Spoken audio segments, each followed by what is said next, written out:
got Roxanne, Perez, and Meiko Satomura taking on Katana, Chance, and Kayden Carter. Now, this is kind of interesting because Katana and Kayden are face teams, and they're taking on Roxanne, the face women's champion, Meiko Satomura, former face NXT UK women's champion. So lots of faces around here. I don't know if we're teasing a slight heel turn maybe for Kayden and Katana. Don't know. Certainly don't think we're teasing a heel turn for Roxanne and Meiko. Could just be faces versus faces, of course, but it's interesting all the same, and I like all of these women. I think Katana, Kayden are a fantastic tag team, and it's always great to see them in action. They've got really great chemistry. Meiko, just one of the best female wrestlers in the world. Absolutely love watching her. And Roxanne, I mean, she is a prodigy. There's no two ways about it. For her age, what she's able to do in there is very, very impressive. So, yeah, we've got that match coming up. We've got a Wes Lee Open challenge. Now, I don't know what we're going to be getting there. Wes Lee Open challenge. Who is he going to be facing? Honestly, there's every chance it's someone from the main roster because we've been seeing more and more big names coming down to NXT. So it could be someone from the main roster. I have no idea who. I have no idea. I haven't even heard any rumors, actually, as to who it could be. My guess would be someone around the mid-card of the main roster, someone not involved with Elimination Chamber. If they're in Elimination Chamber, I don't think they would use them here.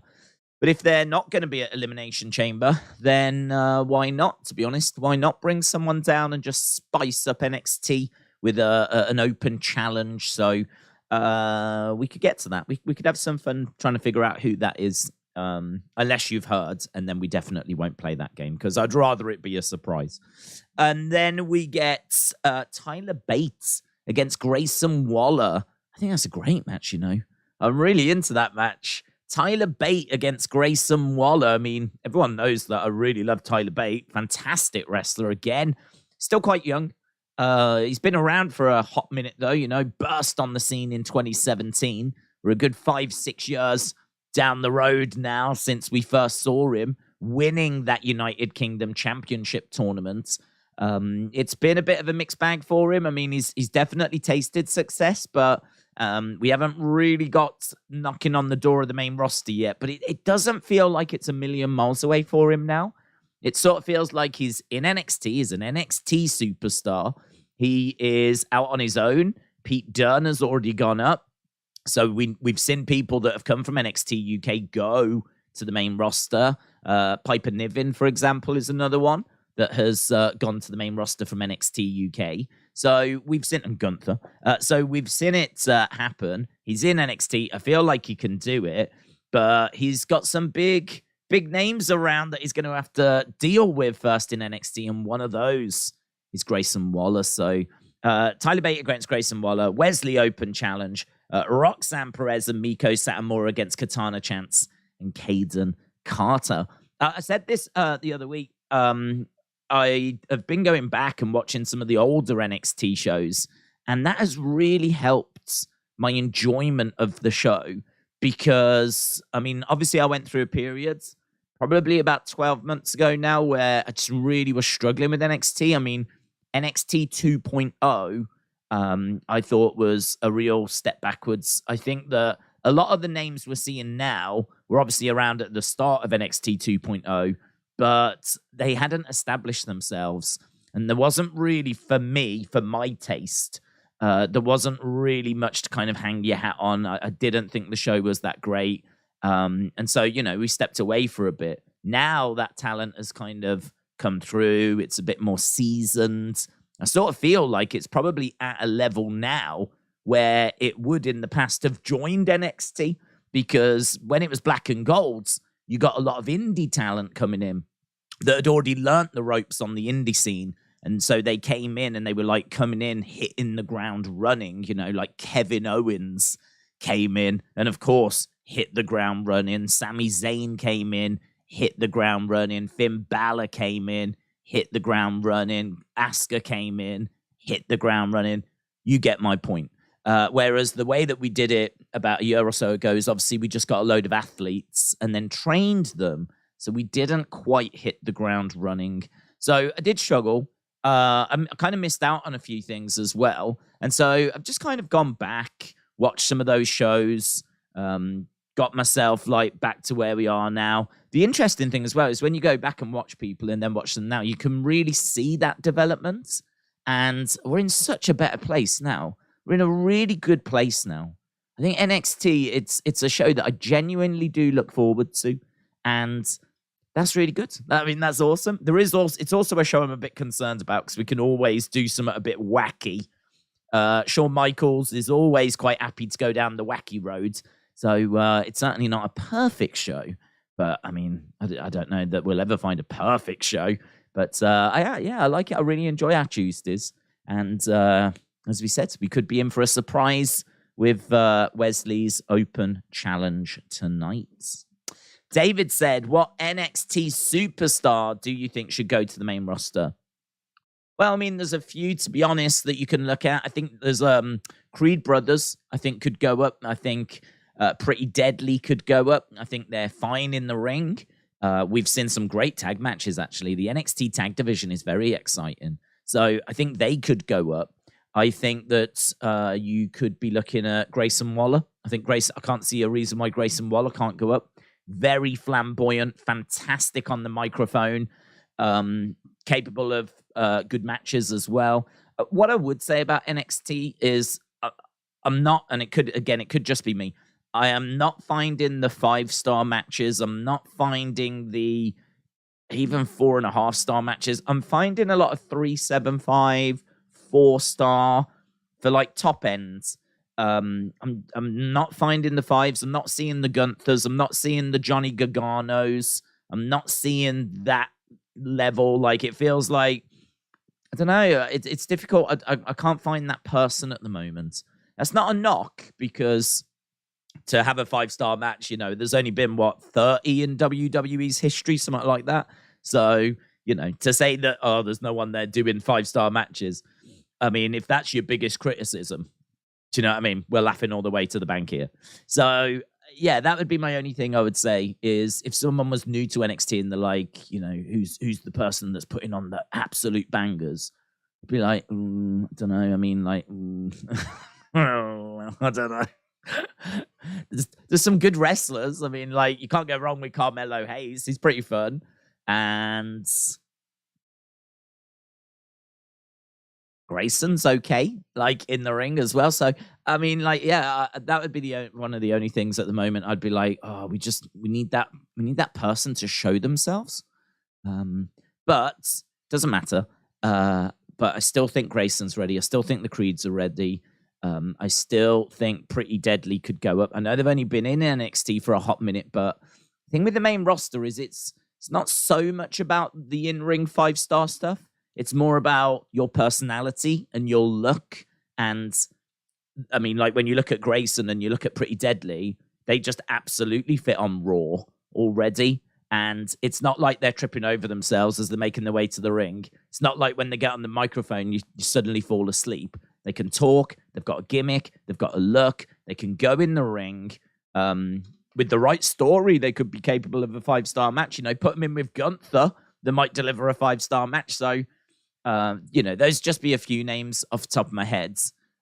Braun, I actually have got a bit of a concern with Braun, if I'm going to be completely honest, because Braun is someone that he is very one-dimensional to me. He's a big guy who talks and acts like a big guy, which is absolutely fine. You know, you've got that, here we go, Braun's coming down. Like, you're going to have that, yeah, Braun, this is cool, when he first arrives. But he's not the size of Braun Strowman. And I don't even think he's the size of Rick Boogs. So, honestly, when he goes up to the main roster, he's going to have that, it's legitimacy. It's Braun. Because he's the NXT champ, and he's been the champ for ages, and they've built him up. So he's definitely going to have that when he first arrives. That will very quickly fade once you get into some stories and get settled onto the main roster. That will quickly go. So then it's going to come down to, okay, what's your talking like? Now, on a microphone, he can talk. It's not like he trips over his words or he's quiet or he doesn't project or whatever, right? He can talk, but I don't find what he says and the tone of his voice and his delivery to be particularly captivating. I don't find myself like really looking forward to Bron Breakker promos. So I don't think his promo is his strength. I think his look is a big part of his strength. And as I just said, you put him on the main roster, that look will very quickly diminish when he's standing next to a Braun Strowman, a Karrion Kross, even a Rick Boogs, who I believe is bigger. So I do have some worries about Bron. My concern is, what can you hang your hat on when he goes up to the main roster? Right now, it's easy for him to stand out. I know there's some big people around in NXT, but the strength of his booking has massively helped him. The fact that he's a Steiner, you've got to say, has massively helped as well. Everyone knows that he's a Steiner. People want the Steiner name back. But again, this is only going to get you so far. It's only going to get you so far. So I do have a few concerns about Bron and his long-term future. You've really got to get the booking right. If they get the booking right, then I'm sure, we can get somewhere, of course. Because he's a good hand. He can cut a promo. He could have a wrestling match. I think I'm missing a bit of an X factor. I think I'm missing a little bit of something that I don't ever get that feeling of like, oh, it's Bron. Are you ready for the Bron match this weekend? You know what I mean? Like when it's a Roman match, you go, right, Roman Reigns this weekend, Roman Sammy on Saturday, yeah? Don't get that with Bron. Don't get that with Bron. Even when it's a title match and Bron's like, I look at the rest of the card and see how the card looks like, that Bron just misses some. I can't quite put my finger on it. I don't know if it's a bit of creative. I don't know if we've just booked him to be a bit of a killer and it's all a bit one-dimensional. Like Bron going to the ring and spearing Grayson and getting knocked out is a very Bron thing to do. Do you know what I mean? Bron is just a bit like, doesn't really think much, just like, oh, I'm going to beat you up. And that's it. Like, there's not really anything more to him and there's not really anything more there. And I would like for us to flesh it out a little bit more. I don't know. I mean, I don't know what you do. I don't know if you have a look, see if you put him in a relationship. I don't know if you do something with a bit of a friendship and then that turns into a betrayal. I mean, if you think about the great Johnny Gargano, Tommaso Ciampa feud and story, like that was fantastic for both of them. Could you look and do something along those lines with Bron, like just trying to find a little something else for him other than just being, I'm going to beat you up. Do you know what I mean? Like, I feel like we could potentially look at something there. I don't know that they will. But, there's a few names there anyway. Bron needs a breakout feud, said Trini, with a top-level opponent that can put him over. Maybe that's it. Maybe I just can't put my finger on like a big breakout feud. I mean, I did enjoy... I have enjoyed his feud with Grayson Waller, because Grayson Waller is obviously a very good talker. And I would say that's probably the best. I'd say most recently is probably the best it's been. So, the stuff we did with Grayson Waller was really good. But like I think had like a bit of a feud with Joe Gacy that was a big miss for me. That didn't land. I think his feud with Apollo, where they were like friends and quite close, it was a bit different. There was a bit of, I gave him a bit of praise for presenting two faces going up against each other, and we saw them going out fishing, and but I think if I'm going to be really realistic and very honest with myself, it wasn't captivating. I wasn't captivated by it. It didn't make me go, oh, I can't wait for this match. Oh my God. I think you're right. Like, it needs that big feud. I suppose we're looking, where's the big monster heel? Where's the big monster heel for Bron to have to try and take down? Where's the great segments? Where's the bloodline segments? Where's the Sammy Honorarius segments? Where's, I know that's asking a lot for NXT, right? But this is the bar that WWE have set themselves. This is the standard of what we all agree, or what many of us agree is like the good stuff, the top tier stuff, And that's what we're constantly striving for.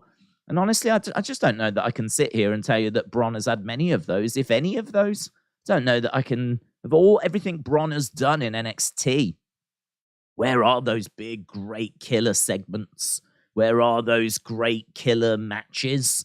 Again, I don't even know if I can sit here and tell you any great. I sound like I'm really down on Bron, and I'm actually not. This isn't a conversation where I'm down on Bron. This is a conversation to say I can see it. I can see that he's got a size. I can see why we're pushing him. I can see why he's being booked the way he is. But something feels like it's missing. Something feels like it's missing. And I hope that we find it before he gets called up, or we find it once he gets called up, you know? Because I'd like it to work with Bron. As I said, I can see why we're doing what we're doing with him. Alexander said, will there be any more figures? You're my favorite, says Alexander. Will there be any more figures? Will there be any more figures? I mean, there will be toy hunts. I was a little disappointed because I wanted to get the Andre Elite 100. Here in the UK, we're just a little bit behind you lot in America. And I did go onto the Smiths website because I wanted to see if 100 was out yet. And I saw that it was either out or coming out, like this a few weeks ago. Might be out now. Probably is. But they didn't have the Andre listed. And I know that they use the website as like a stock checker. I've been in before and said, excuse me, have you got such and such figure? And they just go to their website, click on their store, and it shows what's in stock. So if the figure is not on the website, it's not going to be in the shop. That's how they check their stock. So I was a bit disappointed in that, to be honest.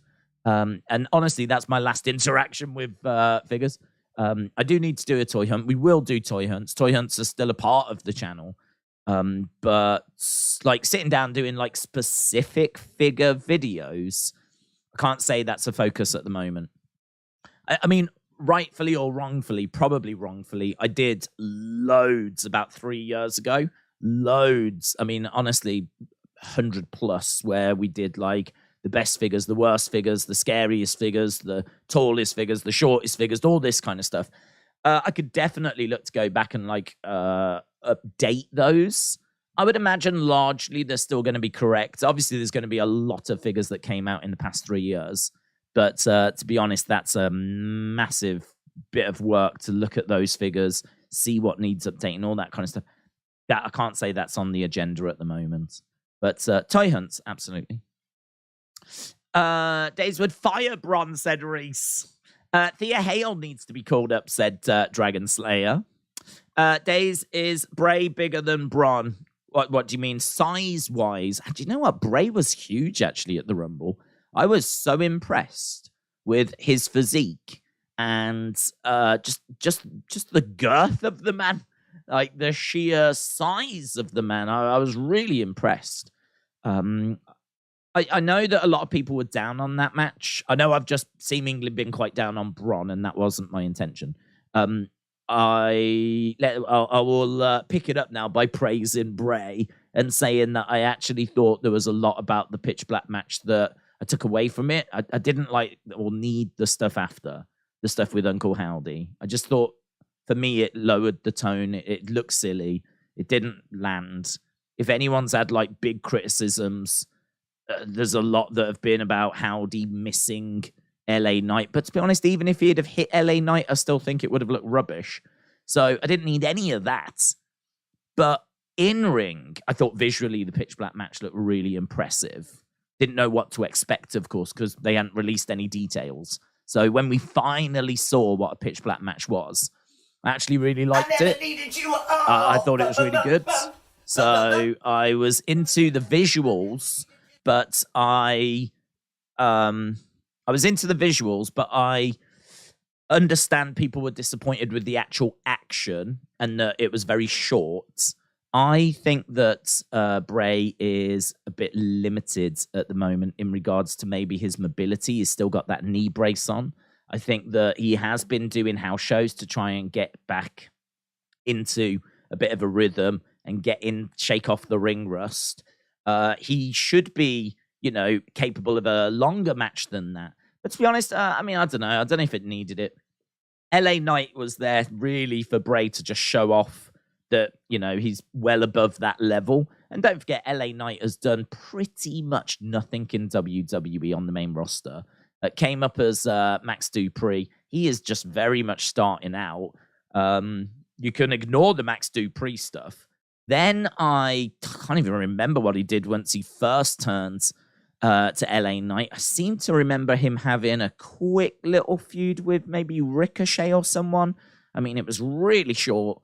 And then boom, we were into the Bray stuff. So, he's done pretty much nothing. So, yeah, look, Bray should be destroying someone like that. So I like the look of the pitch black match. Didn't bother me that the match was that short. Love the body paint shining up as well in the fluorescent light. But another takeaway was just the sheer size of Bray. Like, he was big. He was big. I mean, I tweeted a picture out after. I said, that's what a world champion looks like. Because it is. I mean, this guy made himself. I mean, he's huge. And when he put the mask on and he's got his hair and he's got the body paint and all this kind of stuff, he is so different looking to everyone else on the roster. He looks so different. And certainly with the pitch black match as well and the fluorescent lighting, I just looked at him, and I think even for a moment, I looked at him through casual eyes. And I looked at him like, okay, I don't normally watch wrestling.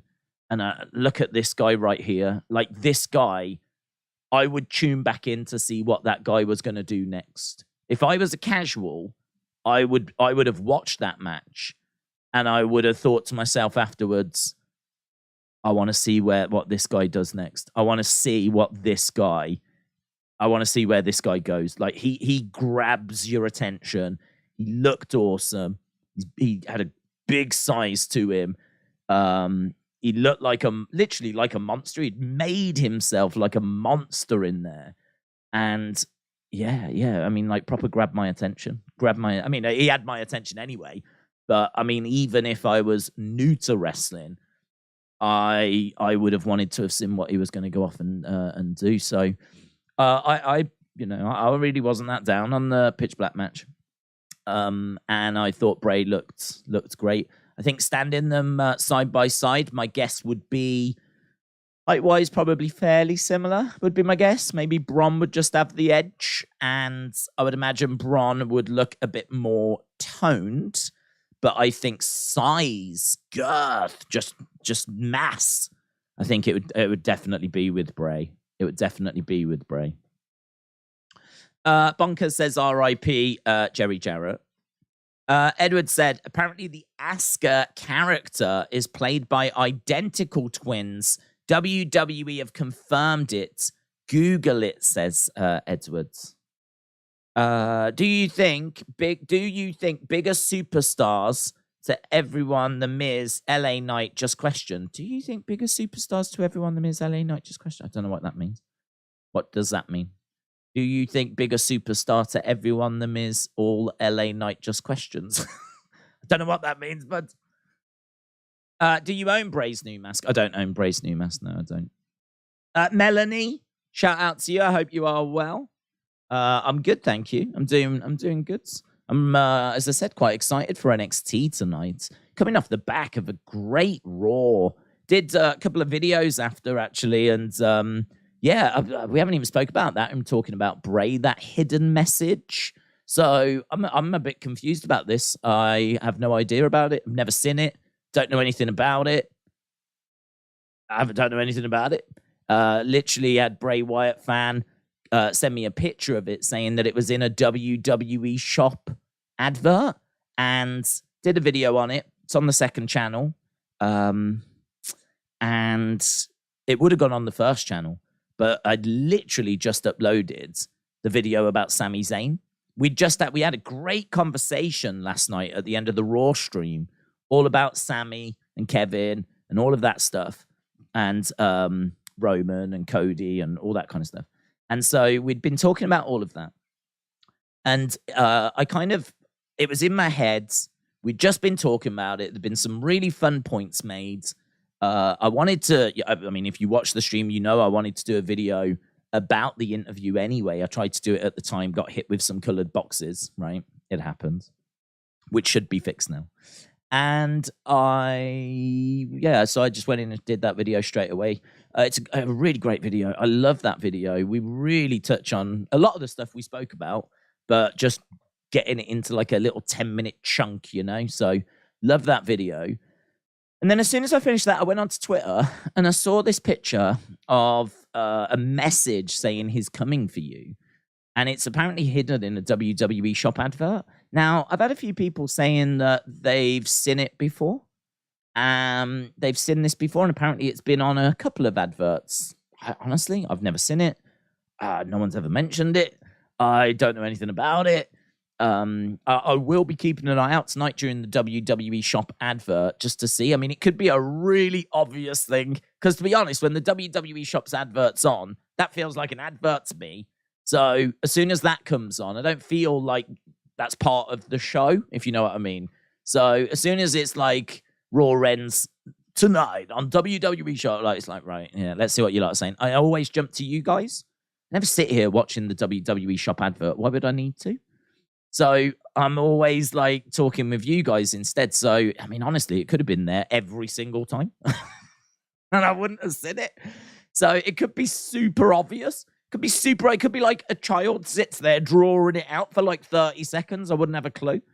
So I'm going to keep an eye out, see what that's all about. So I did a video on that just to bring that to people's attention that maybe hadn't seen it, didn't know. It was in the dark like me. So we did that. That went on the other channel. But it only went on that channel because I'd literally just uploaded a video about Sammy on this channel. I keep saying it. Check out that second channel.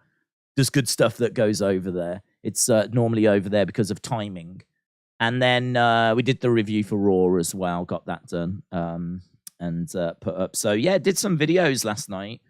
Good. Good to get back on to getting some videos out after a busy weekend of UFC and Super Bowl and all of that kind of stuff.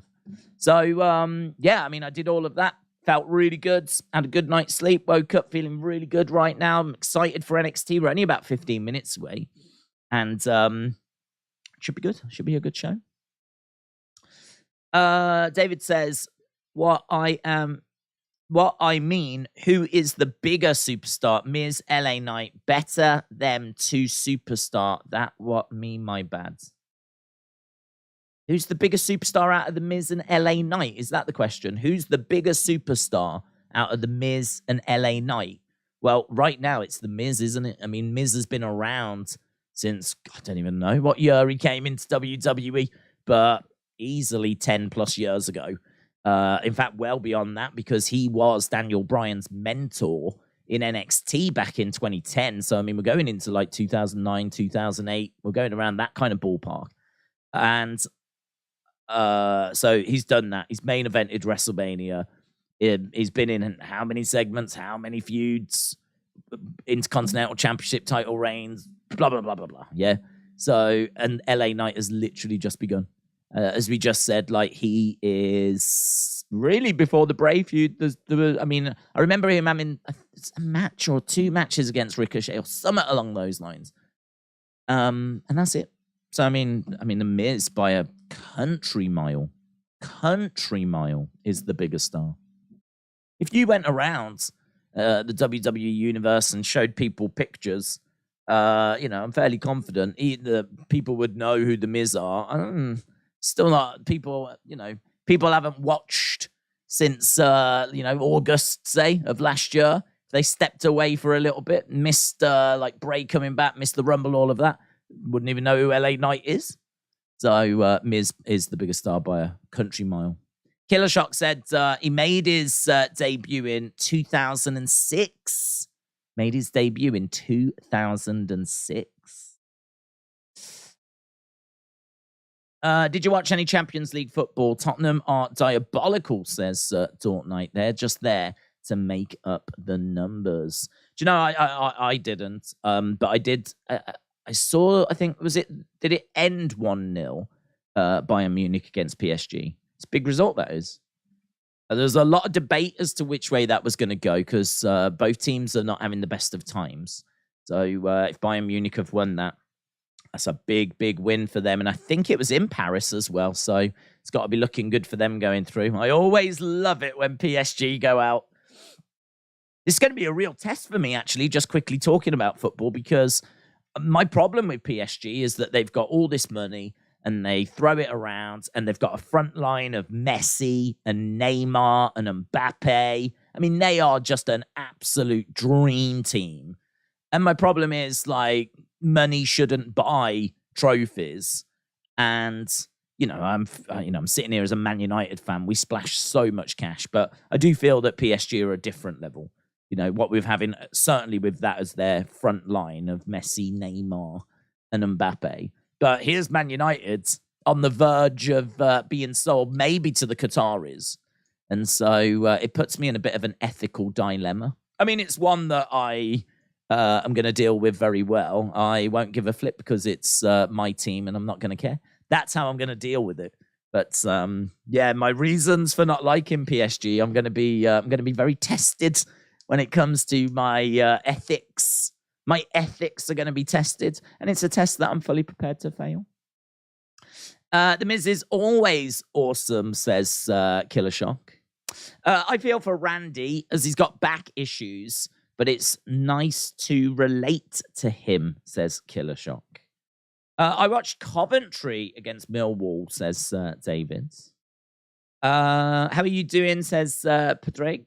Did you hear about Turkey, Syria having earthquakes? I've heard about it. I really don't know much about it, though. I mean, I must admit, I very rarely sit down and watch the news. I go onto the BBC and read like a few headlines. So, obviously I've seen about it there. It's absolutely awful. But like where we are with like the recovery process, how many people have lost their lives, all of that kind of stuff. I don't know. I don't know.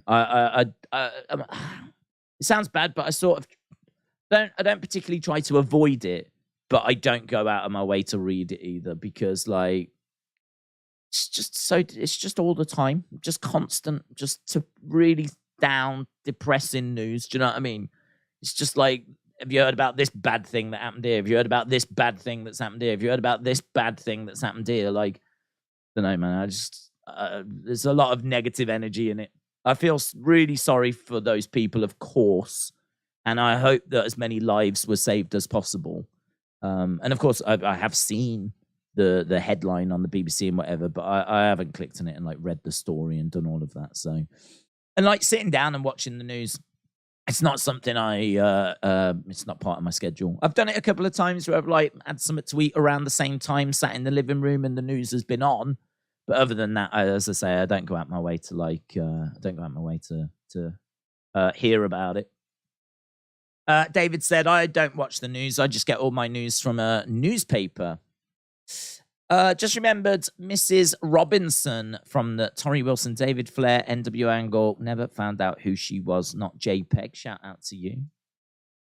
When was the last time you watched an episode of Rampage? Right now, the TV ratings are scraping the bottom of the barrel. Last week, nearly fell to 200,000, said Big Time Baxter.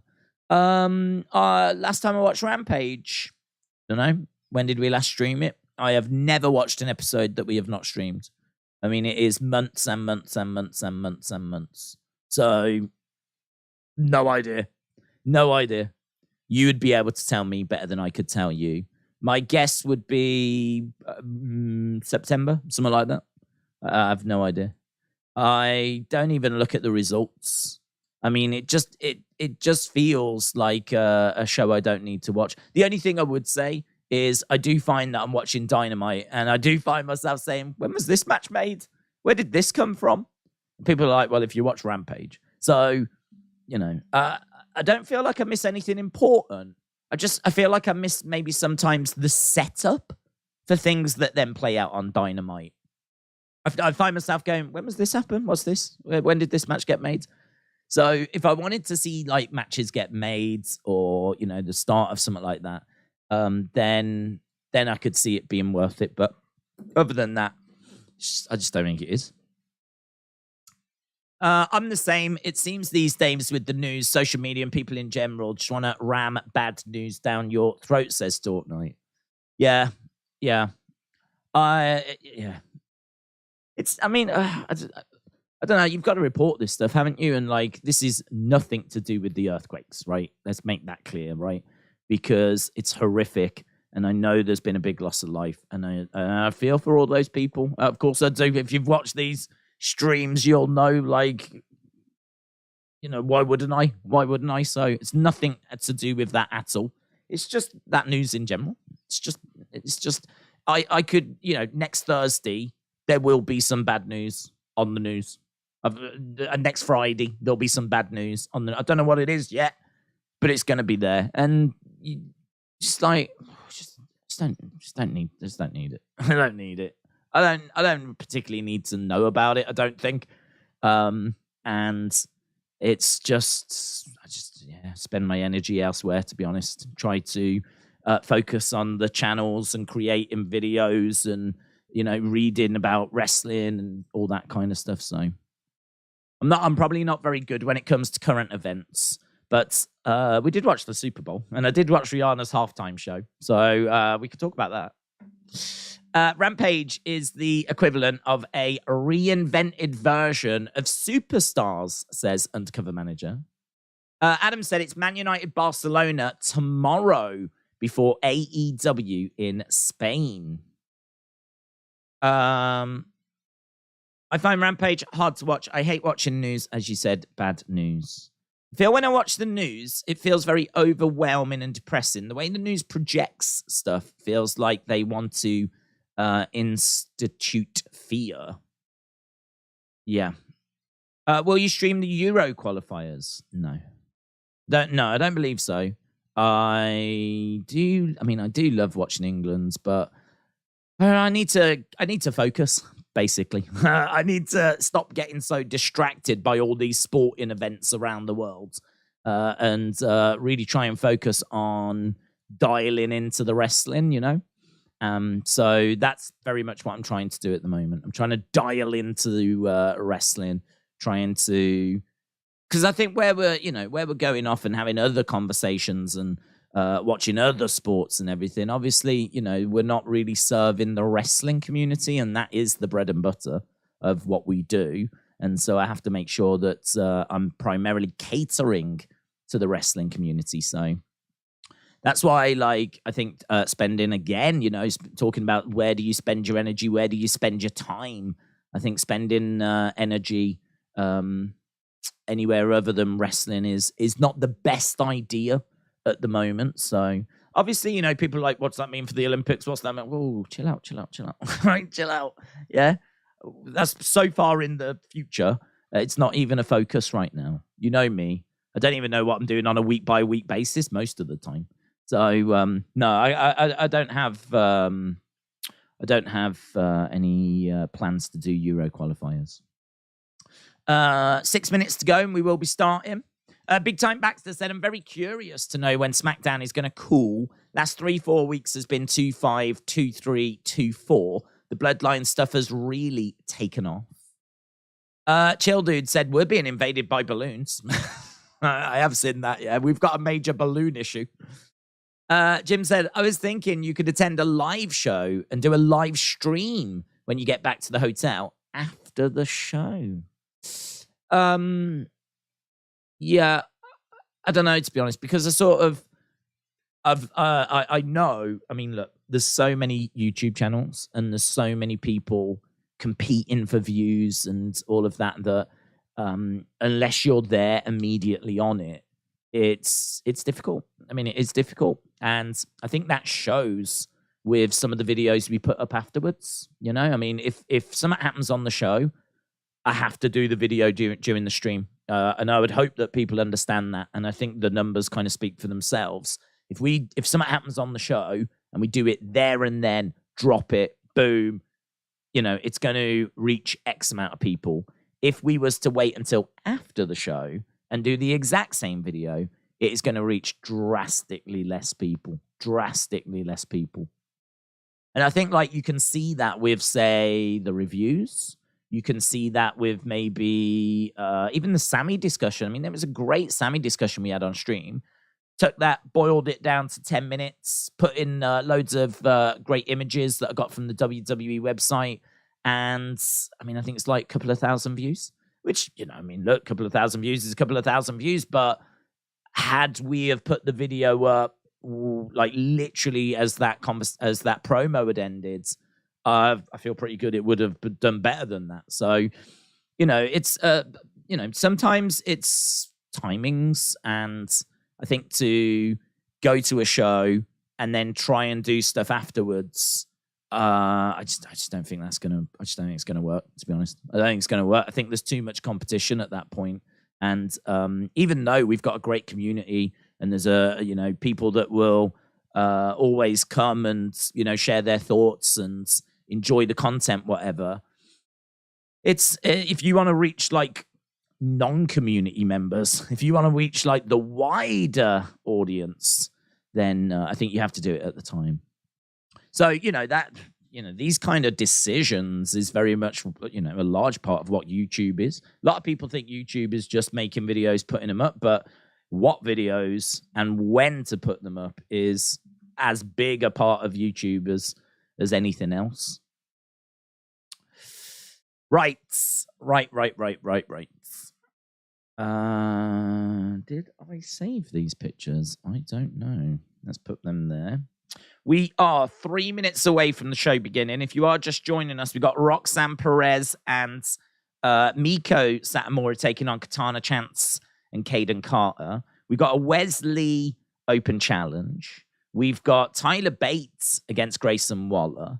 And of course, let's not forget how last week's show ended with Gigi Dolan getting smashed into a door. Literally smashed into a door. The side of her face was absolutely red raw. So she didn't look great at all. I mean, she looks great, but, you know, the mark on her face didn't look great, and it wasn't faked. It's not like, you remember when Solo Sikoa got burnt by Boa, and then he had that fake scab on his face that fell off during his match? It wasn't that. It's not that. The side of her face is pretty horrific. I would use her on TV. It looks so bad that I would put her onto TV to really sell the effects of last week. I'd have her come out like really dejected and broken. A little bit, I mean, clearly not as good, but a little bit like Cody when he did his pec. It's such an impressive looking wound. They were right to use it, and amazing that Cody could. But yeah, for Gigi to, you know, come out now with her face like all marked up and bruised and swollen and all of that, for her to cut like a promo now where she's absolutely heartbroken, could be a really, well, say fun, could be a noteworthy segment. Let's put it that way. No more toxic anymore, said David. No more toxic. No more toxic. I don't think that was a little trap to try and fool Roxanne into thinking they're not friends anymore or anything. I think that was a pretty brutal turn. So clearly didn't go to plan. I mean, I'm guessing that she should have been kicked into the door and the door swung open. I mean, was it just a mistake where, and it could just be one error where when they, and you don't even think about it as you're watching it, when they walk through the door, perhaps she should have left the door slightly ajar, not closed the door, just left it slightly ajar, so that when she got thrown into it, the door, of course, would just swing open. But the one mistake that was made is as she walks through the door, she just doesn't even think, closes it behind her. She's a good girl, closes the door behind her, goes and sits down. And I wonder if, like, there was any point that she was sat there and she was thinking, I've closed that door, you know. Close that door and I'm going to get put through it. Oh, God. I wonder if that moment went through her head. That'd be a really interesting question. When you were sat there cutting the promo with Bayley, at any point did it go through your head, I've closed that door? Because I think I seem in my head, I seem to remember Gigi going through seconds. I think JC came through first. I think Gigi came behind. So I think it was Gigi that closed it. I haven't gone back and watched it, but just off the top of my head, I think it was. Right, here's Grayson Waller. Whoever closed the door, did they sit there and think, oh, my God, I've closed the door? Grayson Waller versus Tyler Bates. The door was supposed to open, said Big Time Baxter. Do you think England will win the Euros? Sure. Let's go for that. I always think England are going to win the next tournaments. I've got constant belief in England, which has never come true. The last major tournament we won was 1966. Right, here's Tyler Bate, big strong boy. How many returning wrestlers and call-ups will we see after Mania? Gable Steveson, Big E, Carmelo, and Trick, possibly the Creeds. Yeah, I think there will be a healthy amount of call-ups. I think the bigger question is, will there be any releases? Oh, she's got a T-shirt of it, you know. Is that going to be on WWE Shop? Or is that one she's had made?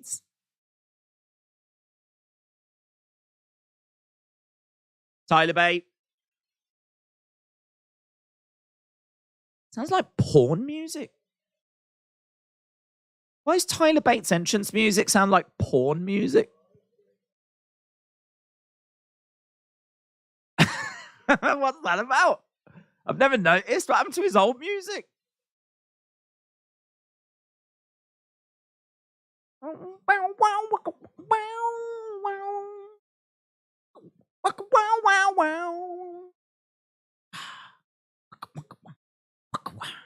Wow. Grayson Waller or MJF? Do you know what?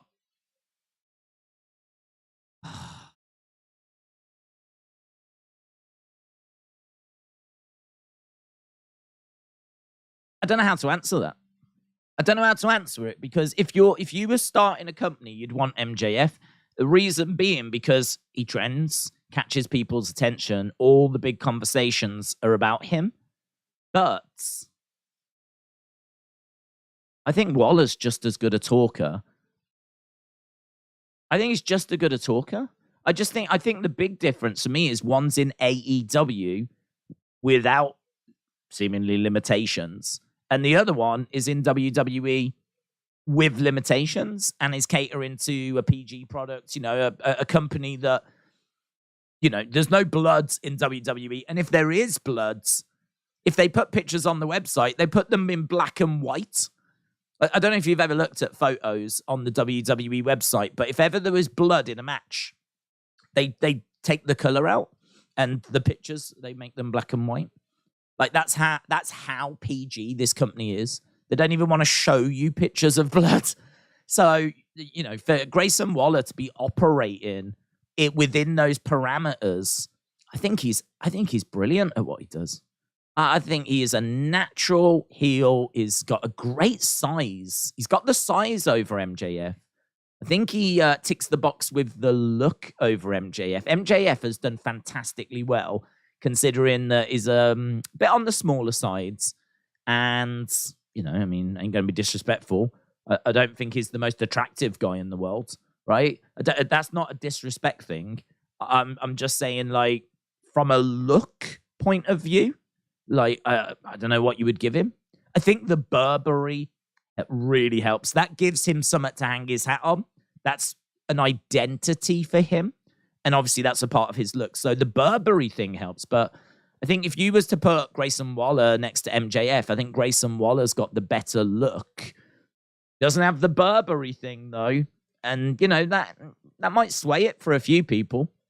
Few people might say that, you know, the Burberry thing is such a strong identity that it gives MJF the nod. I really like Waller. I think Waller is just as good a talker within the parameters of WWE, of course. And I think, like, he's got a good size, good look. It's a real tough one. It's a real tough one. Do you go with MJF, who is the confirmed person that trends, that, you know, doesn't have those limitations, and we know what we get from MJF? Or do you go with Grayson Waller? Do you know what? I would go Waller. I'd go Waller. I can see what an MJF title reign looks like right now, and I ain't that impressed. I don't think it's that good. And again, there was a big conversation about his promo where he spoke about that girl going, like, into the windscreen and all this kind of stuff. I thought that was a big miss promo wise. I didn't rate that promo. I didn't like that promo. And I do find that MJF actually talks a lot and then has a few kill shots in there. He has to talk for about 10 minutes to have like, you know, a couple of like wow moments. That could be because he's such a good talker that they tell him to fill 10 minutes. And so he fills 10 minutes and then still gets in a couple of kill shots. But I don't know. MJF is a fantastic talker. He's brilliant at what he does. He gets praise from absolutely everyone. Totally get it. I think Grayson Waller, though. Grayson Waller has got a very high ceiling. I don't know what a Grayson Waller promo in AEW looks like. I don't know what a Grayson Waller world title reign looks like. But I've seen it from MJF. And I know what Waller's capable of. I'd go Waller. I think MJF's title reign is not good. I really don't think it's good. It's clearly not helping ratings. Ratings for Dynamite are not great at the moment.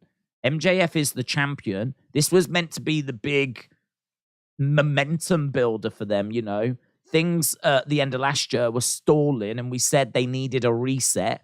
And they gave us that reset. They put the women's belt on Jamie Hayter. They put the guys' belt, the men's belt onto MJF. And I just don't think it's very good. I really don't. So maybe it's just because I'm a bit down on MJF at the moment. But I really like Waller. I mean, it could just be a moment thing because I'm really high on Waller because he's just, you know, he's had as I said, I think probably the best feud I've seen for Braun.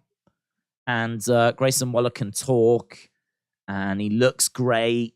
I rewatched, actually. Grayson Waller went back to Australia and he did a promo there. And he was just talking about like how he loves to go back and how it's his city. And I was just watching. I was like, man, this guy, he looks like a star. He acts like a star. He looks like a star. He was in the sunshine. He had his shirt open. He arms out. You know, I mean, this is my country boy. And he was like, yeah, it was good. Really good. Really compelling. And that you look at him and you go, do you know what? He could definitely get to a world title. Definitely get to a world title. Grayson Waller as world champion. You could definitely get there.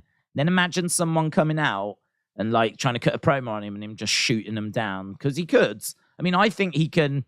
It really depends what limitations are going to put on him. But, you know, if he and Creative work together and, like, they come up with some good storylines, look at what LA Knight has been able to achieve. Kind of see Grayson Waller being able to achieve similar, but with an even better look. An even better look than LA Knight. Is taller, a bit younger. I'm quite high on Grayson Waller. We are at commercial break, by the way. Steve said AEW always focus on stories under the title rather than on the champion.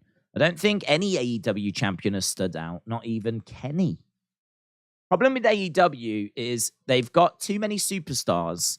WWE have got good storylines. AEW hasn't got that storyline. I agree with that. They don't have that storyline.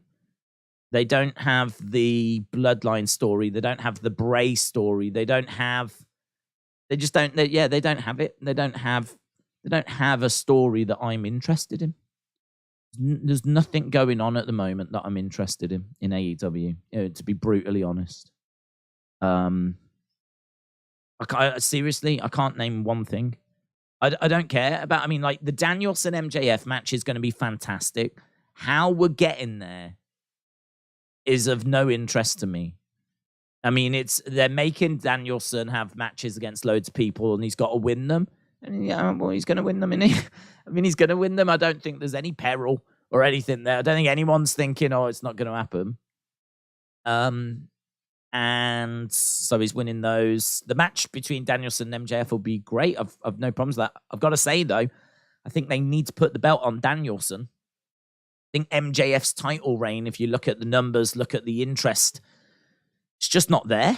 It's just not there. MJF as champion just hasn't done it. I mean, you can argue he's not had enough time. That's fine. But needs must. I mean, they need ratings now. So, yeah, I mean, it's WrestleMania season. If the argument was that, interest in wrestling is going to lift, all the promotions, then wouldn't AEW be having a great time right now? Because SmackDown's numbers, as Big Time Baxter said, was like 2.3, 2.4, 2.5. We're in WrestleMania season. We're past the Rumble. We're in WrestleMania season. So shouldn't AEW's numbers be killing it right now? If that's true. If interest in wrestling does leak into other promotions, then the argument would be this should be a really good time for AEW. And historically, I don't know if this is, to be honest. I don't know. I mean, I'd imagine it's all right. I'd imagine it's better than what we're getting at the moment, numbers-wise. I'm just very honest, and I know some people don't like it, but they just don't have any good stories going on at the moment. Tyler Bate spinning around in the ring, airplane spin. Airplane spin, Grayson Waller on the shoulders of Bate. Oh, he's really getting some pace up. Slams Grayson Waller down. Tyler Bate going for the pin. 2. Kick out by Grayson Waller. Waller kicks out. Crowd's a little bit quiet for this one. I thought that there would be a bit more noise, to be honest, here. But a little bit quiet. David said, outside of the streams, I just haven't seen AEW Weekly TV in a few months. I used to never miss an episode. It used to be the highlight of my week, says David. It's just because AEW sucks, says Shannon. Where does AEW seen an increase in interest? Is it really around All Out and Grand Slam? I don't know, to be honest. I don't know. I haven't sat down and looked at their numbers, and I don't know if there's be interesting if you graphed all of their numbers for 2019, did it for 2020, did it for 2021, did it for 2022, and then is there a pattern in there? Is it a case that we get to a certain time of the year, things settle down? It would be interesting. Grayson Waller backed over in the corner. He's going to go for the super kick. Tyler Bate trying to get up to his feet in the corner. Grayson Waller looking to come over. Band is being tuned up. Bop and bang. Oh, bop and bang, man. So good. Goes for a super kick. It's, catches him again. Super kick. Down goes Waller. Tyler Bate, 1, 2. Foot on the rope. Hand on the rope. Hand on the rope by Grayson. Tyler Bate with bop and bang. Grayson Waller managing to get his hands on the bottom rope. Good sequence there. This is... Oh, do you know what? This crowd have been so quiet. Now we've got a This Is Awesome chant. They've been silently appreciating it. That's what's been going on. Tyler Bate over the top to the outside. Coach Co, shout out to you. Bates goes over, looking to... Oh, Grayson drops down, holds the rope. Referee spots it. I like that. Reversal by Tyler. 2, 3. Tyler wins. Tyler wins. Grayson tried to cheat. It's reversed by Tyler. Tell you what, it's a really bad time for Grayson Waller, isn't it? It's a really bad time for him. He was in there with Braun in that steel cage. He lost. It's a big win for Tyler Bate, that is. It's a big win for Tyler Bate. Yes. Play that porn music. Tyler chants by the NXT crowds. Right, here's Jensen. Briggs and Jensen.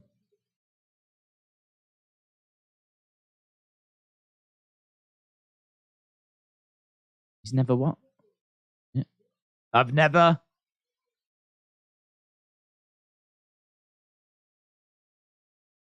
Never what?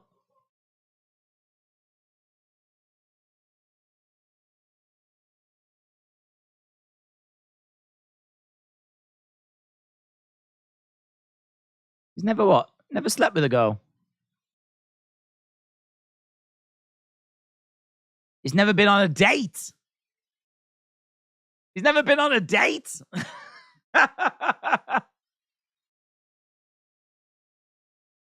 What's he been doing his whole life?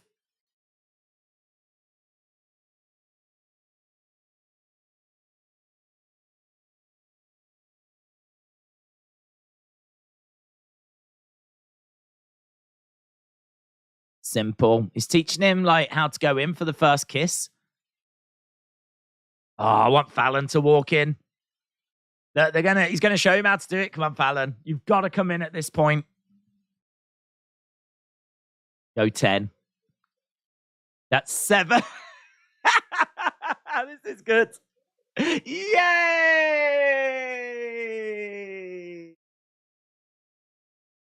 Pop, pop, pop, pop, pop.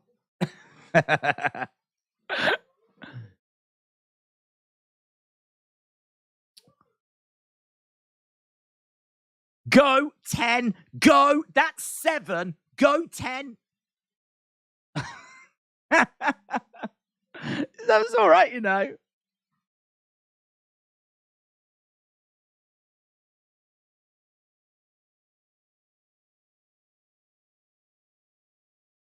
When you walk Kiana to the door.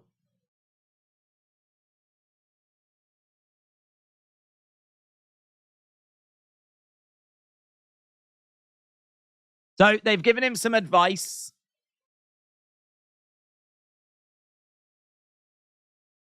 He's going out on a date. Will we get to see the date? Or will we just hear about the date? I don't mind just hearing about it, actually. Grayson, I think, arguing with Sean, is he? Yeah. Grayson and Sean. Are we building to a match between these? What's going on? Cut to break, go. Wow, big argument between Grayson and Sean. It wasn't Sean's fault. How was it Sean's fault? I said NXT is in a really good place now, and I'm really enjoying it. Start off with a fun match, good match, Tyler Bate, Grayson Waller. Go to a genuinely funny segment with Grayson Waller, and they're like talking about him with Jensen, and they're talking about him going on a date. Then we cut to Sean and Grayson Waller arguing. Yeah.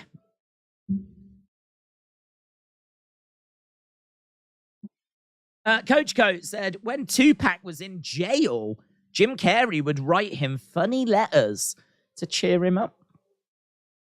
That's cool. Wonder if those letters, I wonder if they are anywhere. Probably still around somewhere, aren't they? Be interesting if they ever come to light. I mean, what does Jim Carrey write to make Tupac laugh in jail? Like, what would you write? What would you put in that letter? I need to know what those letters say. Yeah, that's the news I need. Talking about the news, give me a shout when that gets released and everyone's talking about that. Coach Co, shout out to you, bud. I hope you are well. That's a good one, Coach Co. You know me, mate. I'm your biggest supporter. It's a good one. What's the shovel man from Home Alone doing shouting at Grayson Waller, says Wrestle with Andy. Maybe Sean fires him and he gets called up. Yeah, I mean, Sean struggles to walk. I mean, Sean has to do like Pilates or something every morning. I've seen a video of him. I can't remember where. But him like getting up and like, it's like every day, every morning I have to do this, but it was a price that was worth paying because his career has just knackered his body.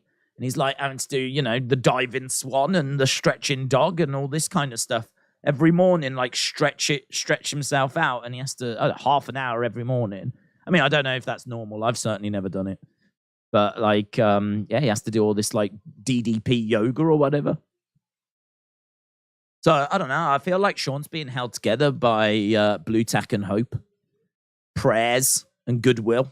So I'm certainly not expecting him to have a match. Not expecting him to have a match. So maybe you're right. Maybe it'll result in him being fired and Grayson Waller will end up. Because to be honest, I mean, I could see Grayson Waller being one of those superstars that goes up the night after WrestleMania. I could see that. And WrestleMania ain't that far away. So, you know, if we're going to tell a bit of a story here that's going to result in him going, that could be what we're doing, yeah. Could be what we're doing. Who needs the bloodline when we've got Wedgie, said Killer Shock. You mean Whips? Isn't it Whips? Ronda Rousey. Shotzi and Natalya against Ronda and Shayna. Plus Sammy. Sammy returns home to Montreal.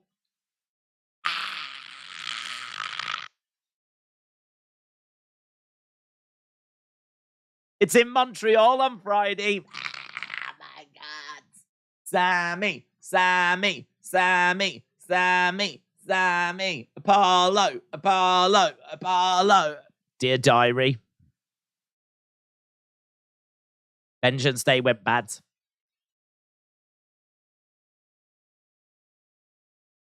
Doing? Throwing the book on the floor. Dabba-Kato.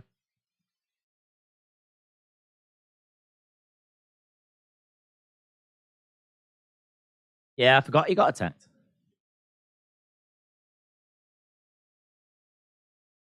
Why?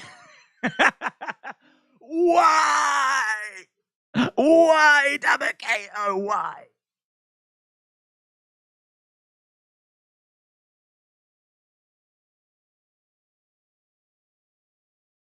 What we did was share the road together. Yeah, but he was always in your shadow. And he was acting weird with a fake Nigerian accent. What do you expect?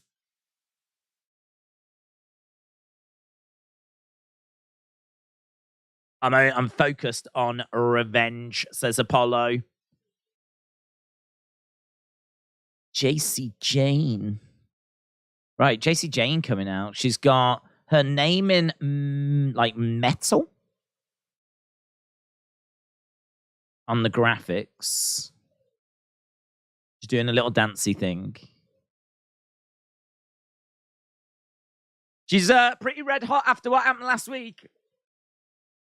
JC Jane making her way down. I want to know, she has a new shirt available on WWE Shop. Let's have a little look. WWE Shop. JC Jane. WWE Shop. Sammy shirt. Cody shirt. I got that dog in me new Bron Breakker shirt. Judgment Day shirt. Flair. Charlotte Flair shirt. Kind of cool. It says Flair, but the L and the A is actually a 14. But 14-time world champion. It's clever. It's going to be out of date when she becomes a 15-time world champion because it's going to happen, but JC Jane. Let's have a look. JC Jane. No, that's a shame. If she's had that made and they're not selling it, leaving money on the table here. Last week was the end of the Toxic Attraction story. And now it's all about me.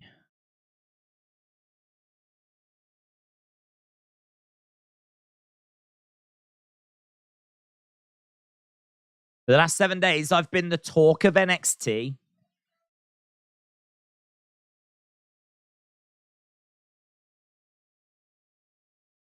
It's not Bron Breakker, it's not Carmelo Hayes, and it damn sure isn't Gigi Dolan. Been JC Jane. Me. God, she's annoying. No JC Jane shirts.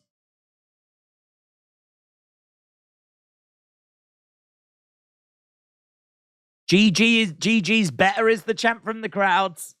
GG's better.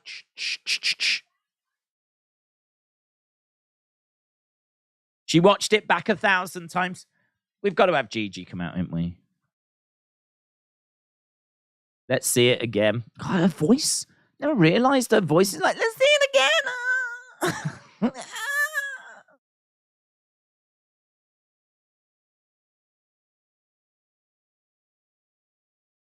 Okay, well, they showed the super kick. And then we go into a video package of their history together and things they've achieved together. Imagine Seth delivering one of those boots to the face with his new footwear. He did. He did a super kick with it. Oh, lovely. Oh, so soft. Oh. Man, that's wild. That footwear was wild. It was never about us. It was... oh, and the kick, man. The kick's brutal. Even WWE sent a message out saying the kick was personal. The kick, I think, is what does most of the damage. I would imagine Gigi was like, okay, I shouldn't have closed the door, right? And it definitely hurt. But what was the kick about after? Because actually, like, it probably was the kick.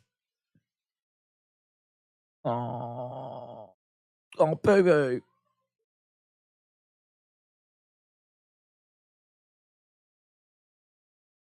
Did you really have to kick her that hard? Yes. Yes, I did.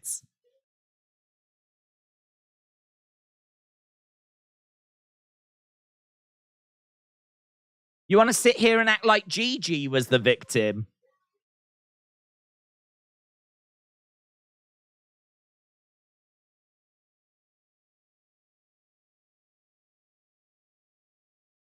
I'm the real victim.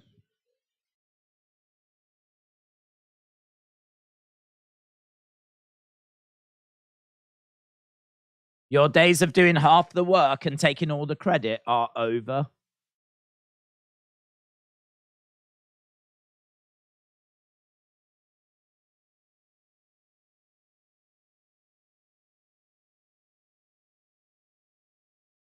Your security blanket, aka me, is done protecting you.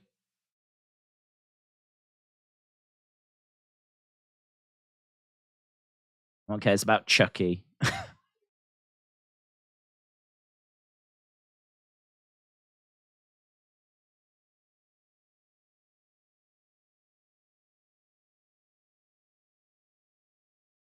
Find the tone of her voice to be a constant.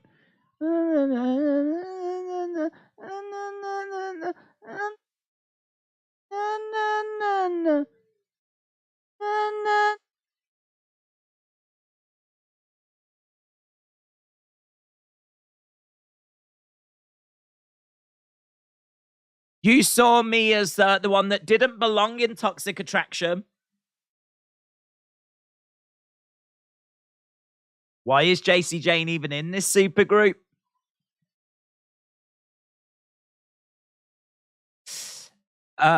She called Gigi, Janetti, and Chucky, said Blaze Radio. JC is awful. Her voice is so jarring.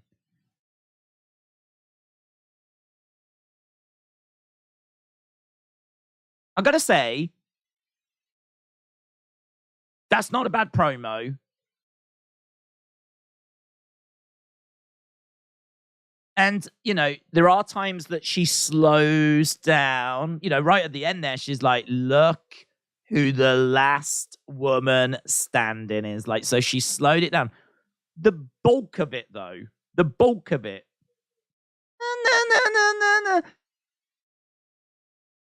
I found myself switching off at times because all I could hear was oh God. Oh, it's always been me. It's never been us.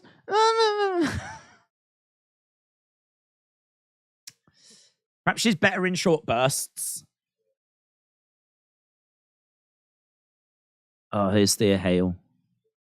When you're comfortable, tell us about what happened with Schism.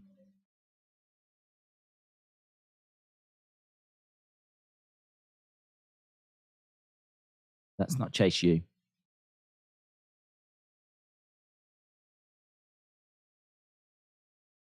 Hi, Thea. I'm Thea. I've got to look Thea right in the face. And I've got to say, hi, Thea. I'm Thea. She's very polite to Thea, isn't she? She's very polite. Hello, Thea. I'm Thea. Chase you. Coach Co. Wow, look at Coachy Co. Look at Coachy Co. Chucking out the memberships. Shout out to you, Coach Co. Got a new mat in the house. Hope you're well, dudes. As you said, we will do a member stream.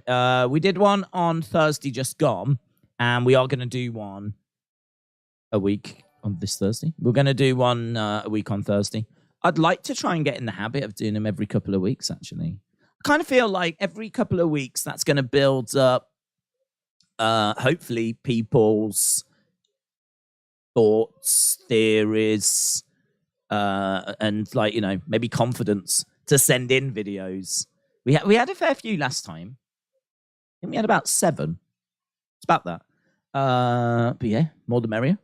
Brilliant. If you are a member of the channel, then obviously feel free. A bit closer to the time. I wouldn't do it now. I'll probably get lost.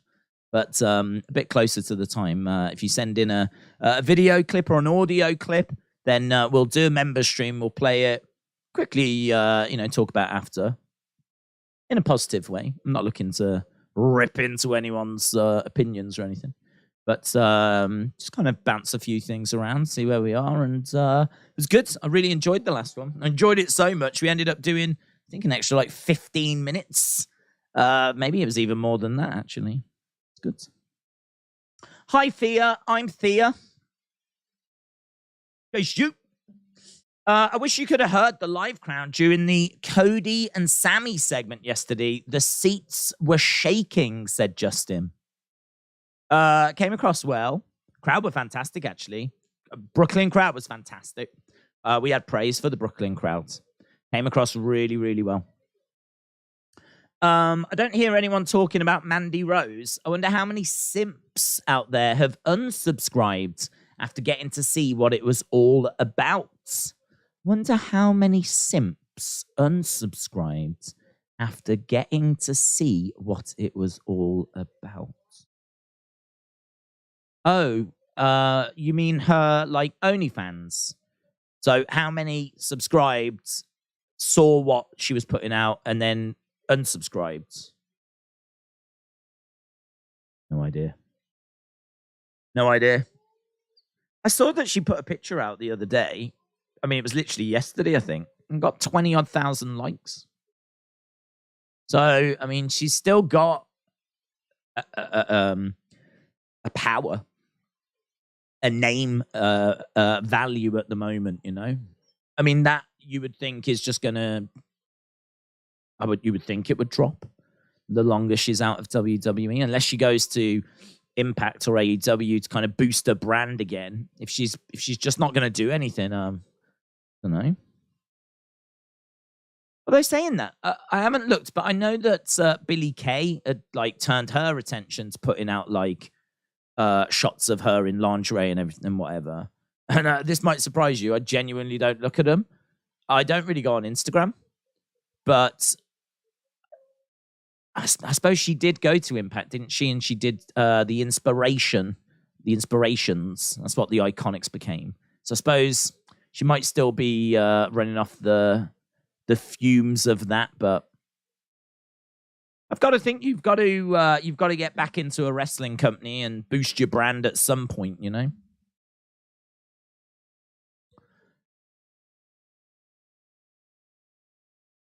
We just got a little video package on Sol Ruka.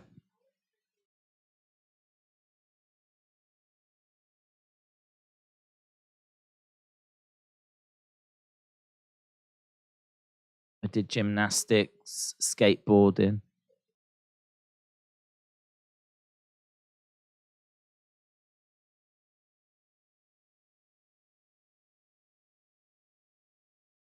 I feel like people are so afraid of making mistakes.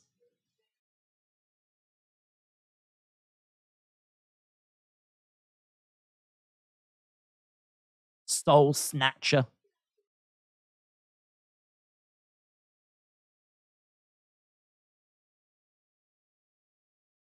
I like that. I like this is a really interesting interview, actually. I mean, she just said that she started practicing the Soul Snatcher in practice, and it sucked.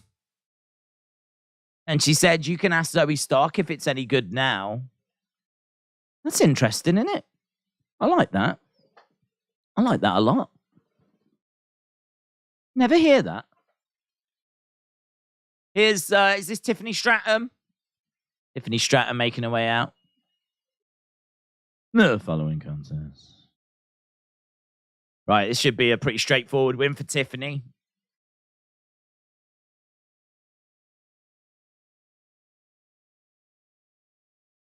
She looks great. I really like Tiffany Stratton. You'd think I wouldn't, because she just looks like a diva that can't wrestle, but she can wrestle. And she's really committed to this character.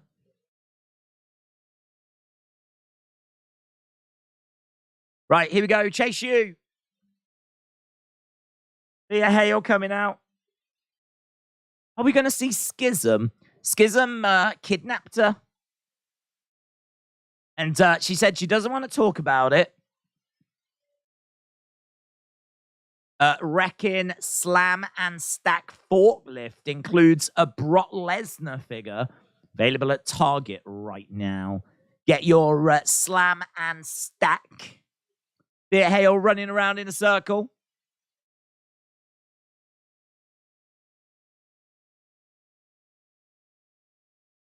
And look, she's still looking around a bit distracted.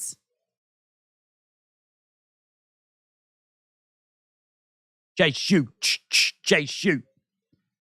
So Thea jumps down onto her knees. She's like,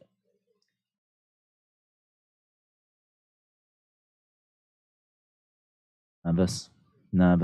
Guys, I know women. I can read women. She's nervous. United Barca is on Thursday, not on Wednesday, says James. Thank you, James. The Soul Snatcher is lit. Soul Ruka's good, said Jojo. Can your mom be my friend for Valentine's? I heard she already has been. Justin says Thea. WWE and AEW fan says Thea, yes. All these gorgeous girls on NXT are doing in my head days, said Retribution. Oh, Schism are here. Why do they want Thea? She's 19. 19, like... Why would Schism go after her? Perhaps because she's young and... what's the words I'm looking for?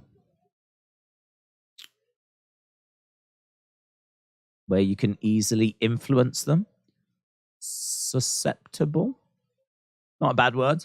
Susceptible. Oh, no, she's crying. She's getting upset.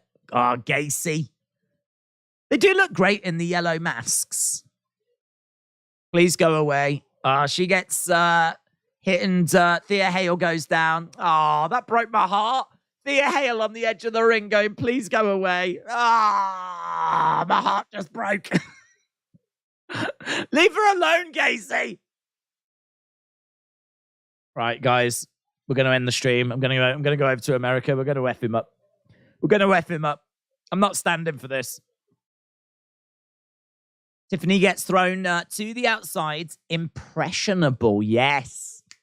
That's the one. Lance, shout out to you. That's the one. Impressionable. She's young and impressionable.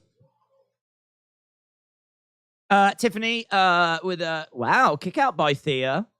Tiffany springboarded into like a senton. She really had to travel as well. Thea Hale was quite a distance over the ring. Straight there by Thea. Double axe handle. Another double axe handle by Thea. Thea back on her feet. Tiffany rolls and rolls out the ring. Thea is going to look to go through the ropes. Yep. Suicide dive there by Thea. Into the edge of the ring goes Tiffany. Turns around, and there is Ava Raine. Ava Raine with a smile on her face. Why is Duke Hudson and Andre Chase over there? Why don't they walk around? Walk around the other, surround the ring. They're both on the same side of the ring. They're on different sides. Where's the other Chase U students as well? Put one on every side of the ring. Protector. Tiffany, nice. Do love that spot. Bouncing onto the first rope, onto the second rope, onto the third, into a moonsault, lands it. I think she kind of maybe caught Thea with her legs, but Thea's got bigger problems. Can The Rock's daughter work, or have we not found out? Well, I think we've found out she can't by the fact that she hasn't. I mean, to my knowledge, I don't think she had any indie matches or anything. I think like she was just like, I want to be a wrestler, and that's it. She went to NXT.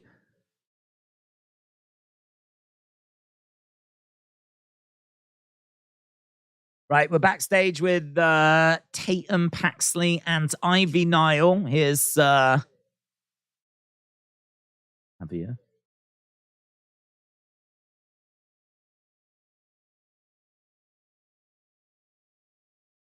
Tatum Paxley.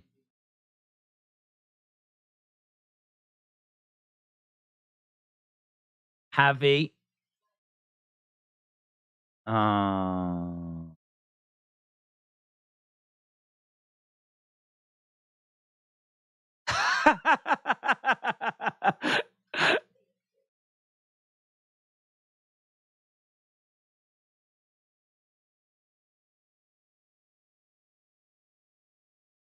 Oh, those chocolates just went flying.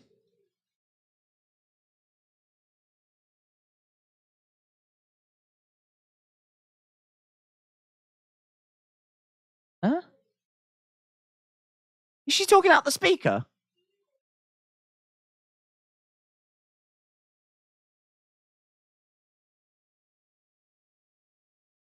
Huh? Is that coming out the speaker? Where is she? Why is this so weird?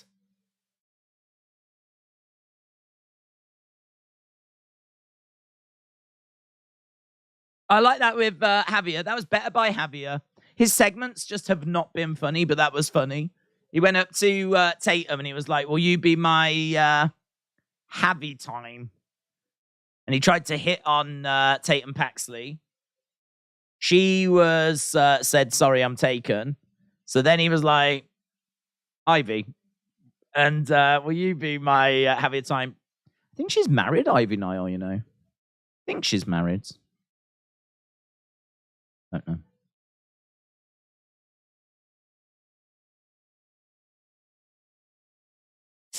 know. Isla Dawn, Weirds, Axiom making his way down. It was from the speaker. It was weird, wasn't it? All of a sudden, like, the voice of Isla just appeared, like, from the heaven. Were we meant to think that it was, like... We went to think that she's got, like, superpowers and the ability to just speak in open air. I don't even know what I'm meant to think. I don't know. I mean, they were standing there and they were looking at this speaker and it sounded awful from an audio point of view. I mean, honestly, I could see them saying, how about the voice of Isla Dawn just appears in the room like God? And they're like, maybe that's what they were going for. I don't know. That's the bit of NXT that I could really do without. But, fun show. We're what, 45 minutes in? Corey said, not a huge fan of the show, but Thea is a star. I don't care what anyone says. I don't think anyone's saying otherwise, are they, Corey? If they are, they're going to have to answer to me and this community. We'll mess them up. We'll make them humble. This show's... I like this show. I thought the Tyler Bate match was pretty good. The JC promo was... went on a little... Not helped by the not helped by the fact her voice was like... Annoying, but she's a heel. She's probably meant to be. The Thea Hale Tiffany match, there's not much to that, but I mean, there's a bit of a story there. What was Schism trying to get to him, trying to get to her. Javier segment there was pretty fun. Oh, the Jensen segment earlier, that was great. Really enjoyed that. It was great. Yeah, I don't mind this show. William, shout out to you.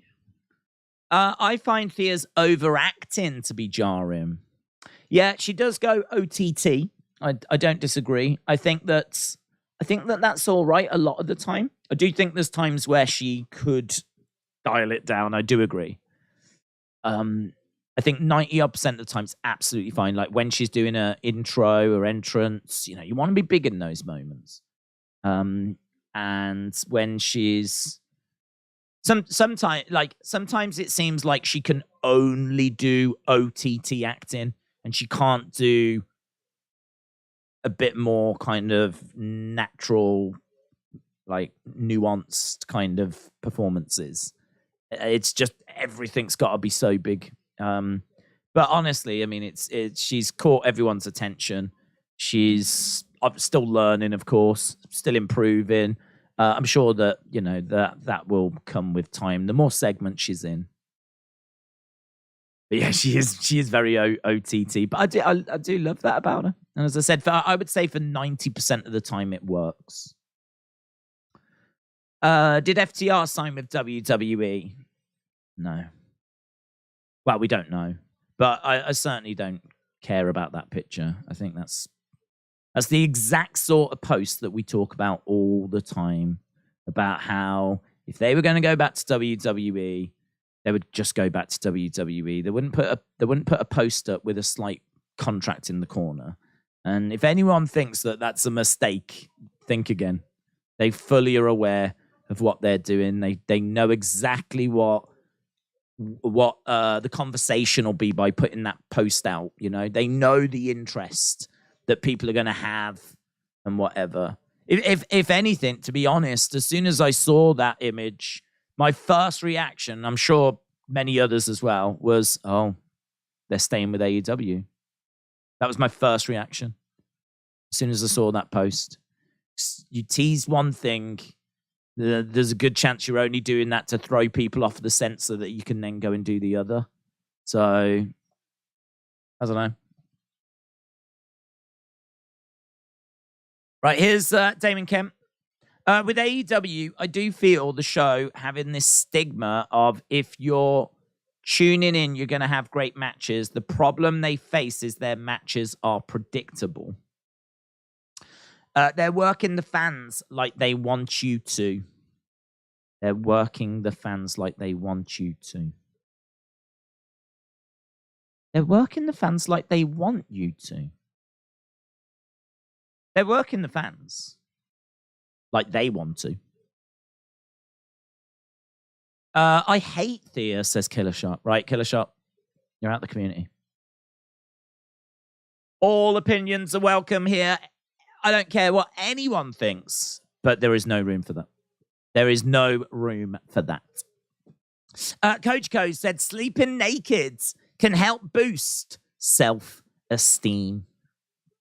Can it? Dropkick by Axiom. I'm not going to try it. Right, Axiom. Let me change this. I haven't changed this at the bottom. Axiom against Damon Kemp. I'm going to go on records in saying I don't like Axiom. I don't like him. I don't find him interesting. I think he can do some impressive stuff in the ring, and literally none of it entertains me. I just don't care about it. It doesn't mean anything. I think actually he would have been better if he had stayed as A-Kid. He'd have stayed as A-Kid, and I could see his facial expressions and his selling and everything. Like now he's got to really work on his body language, but you can only do so much with your body to get across, like, if you're injured and all that kind of stuff, and if you're tired and all that. Like, taking the face away is such a big thing to do. I just don't think it's helped him. I really don't think it's helped him.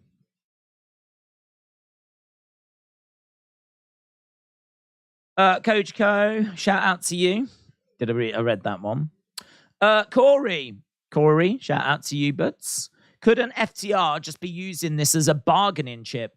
Tony probably had a panic attack seeing that post. No, because Tony will be very aware of the situation. I mean, listen, Tony is not having a panic attack about seeing that, because Tony's panic attack would have come a long time ago when they wouldn't re-sign. If he couldn't get them to re-sign, then they are free to go wherever. And you've got to know, if they've not re-signed with you, it's because they're hoping to go to New Japan or WWE or something along those lines. So, no, the Tony, I think, is more than aware that things aren't great with them and AEW. Is more than aware that this is, this is not going smoothly. Let's put it that way. And, I think their contracts I think they've expired, haven't they? And so now they're free agents, and we're just looking to see what our next moves are going to be. So I think that wasn't a message to Tony. I think Tony will have given them an offer, and I think they're weighing up that offer. I think Tony's reaction to it is, I mean, I don't know. I'd have to think it was the same as mine. And that is, they're trying to just create a bit of buzz, trying to get their name out there, trying to get people talking about them. I saw I think it was Wrestle Talk, or someone had done a video on the picture. And this is exactly what they wanted. I'm not saying it's a bad thing. I'm just saying, don't fall for it. Don't fall for it. It doesn't mean anything.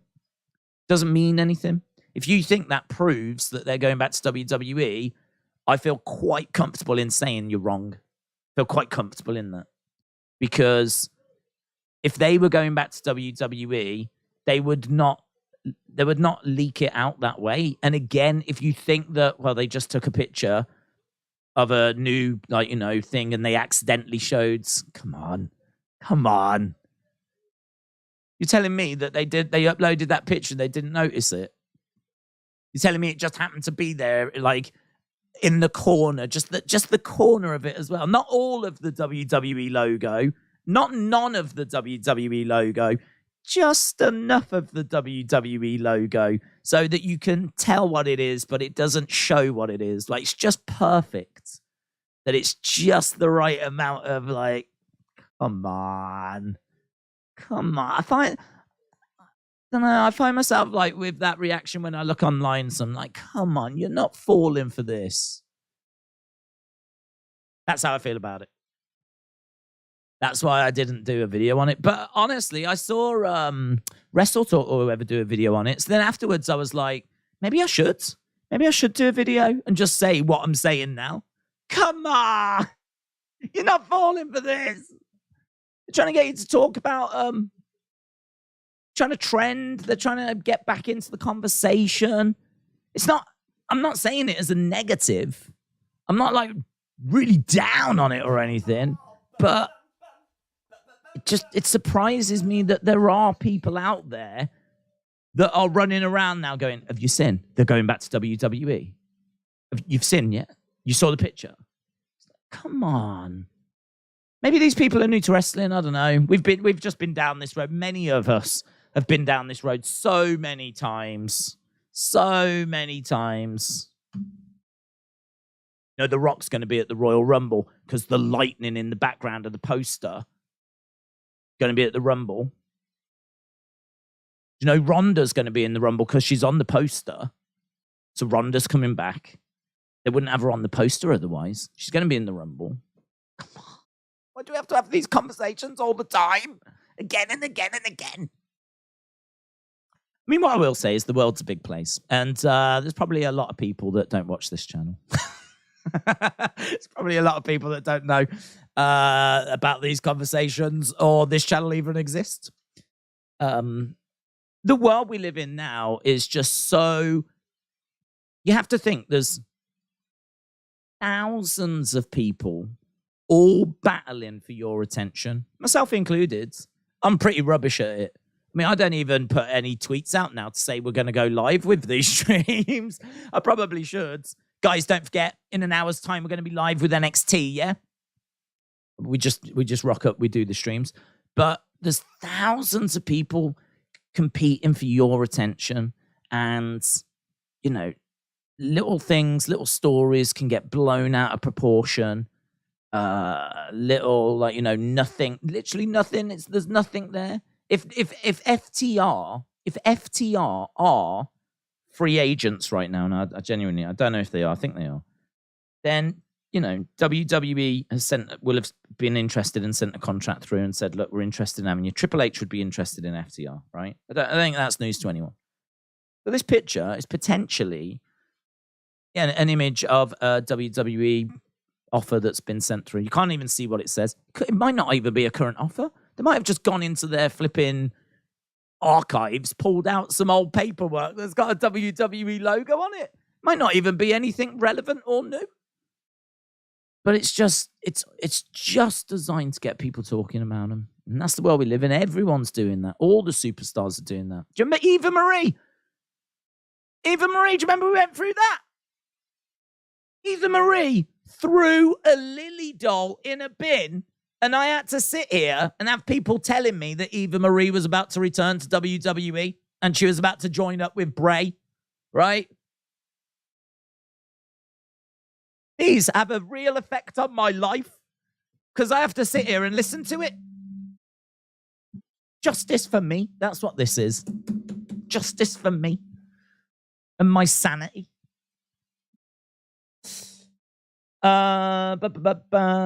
Jake, shout out to you.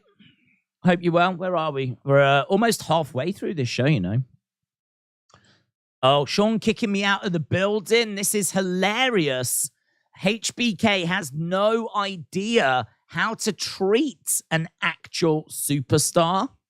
Grayson Waller's been kicked out the building.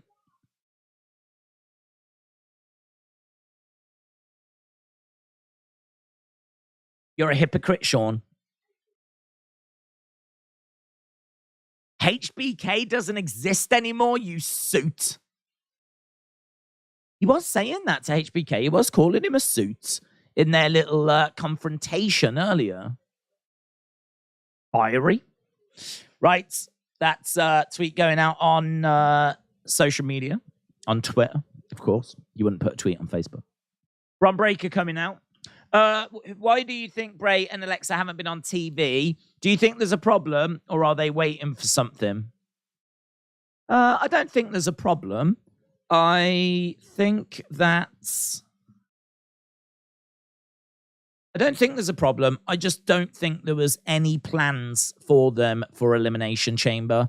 And I think there probably are plans for WrestleMania, but the few weeks, and it hasn't been long, as it's been a few weeks in between the Royal Rumble and Elimination Chamber, there's been a 3-week period, if that, and they are not on the cards. They're not there, right? So if they're not going to be on that cards, then there's no need to promote them and build them and all of that.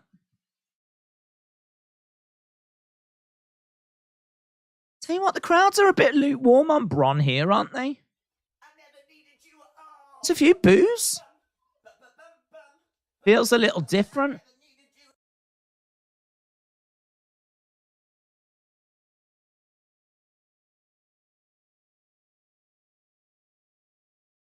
What are the crowds chanting?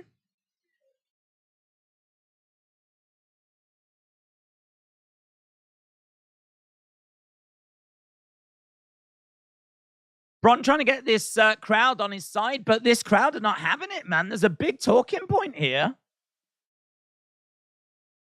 Bron seems to have lost the audience.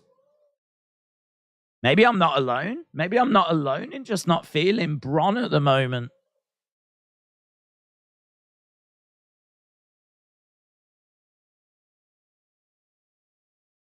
I hate Bron. There's a I hate Bron sign. Jinder has made his way out. Jinder is confronting Bron. So, yeah, Jake, I think it was just as simple as they had no plans for them for Elimination Chamber. They needed to focus on some other things to build WrestleMania. Whatever they've got planned, I think we'll pick it up after Elimination Chamber. There might be a little something for Bray on SmackDown, but I don't think it'll be much because this is going to be a go-home for the Elimination Chamber. So we might have to wait till next week.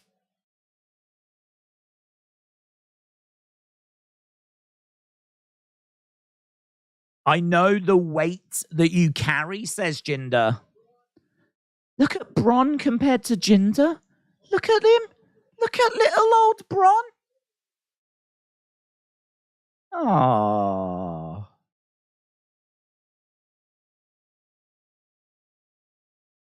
Look at the size of Bron compared to Jinder.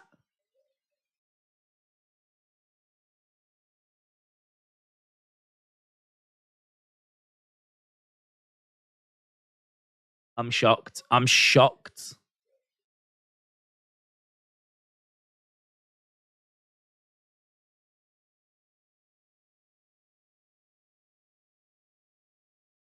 Norway loves Waller sign.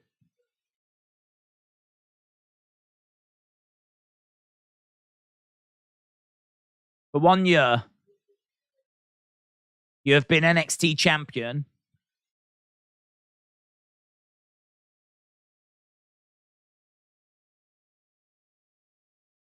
Can you not hear those fans that once loved you?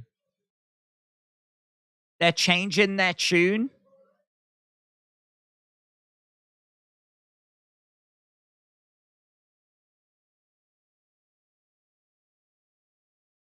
Bron Breakker sucks. Bron Breakker sucks, chance.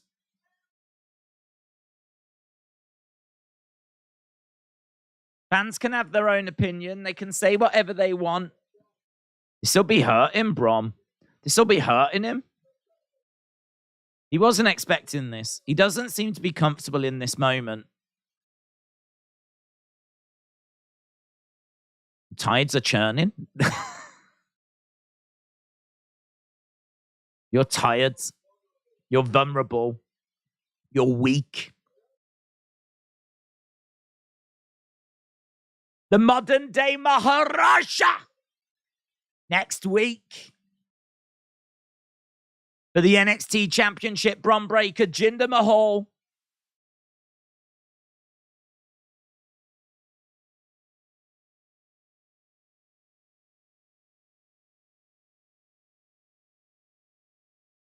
What's this? The new 3-man band. Very good line. Very good line. 3MB. 3MB.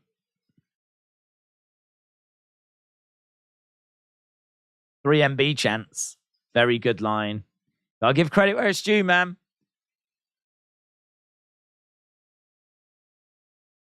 These people don't like you.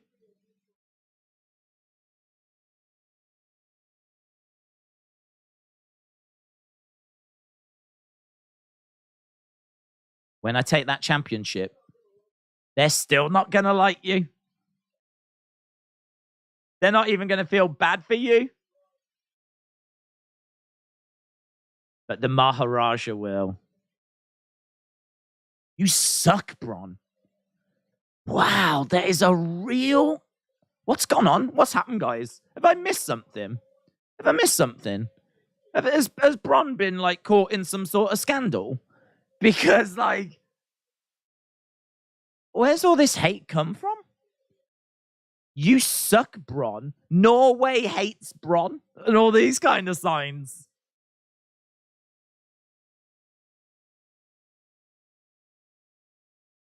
We might have been a bit aggressive, says Kayden and Katana. We were upset at losing our titles and it had nothing to do with you. We're sorry about that.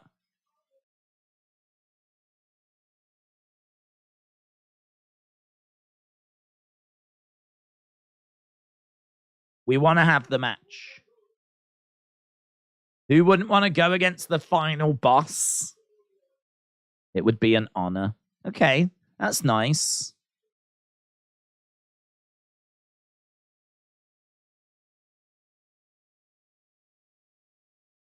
Did she say I have my reasons?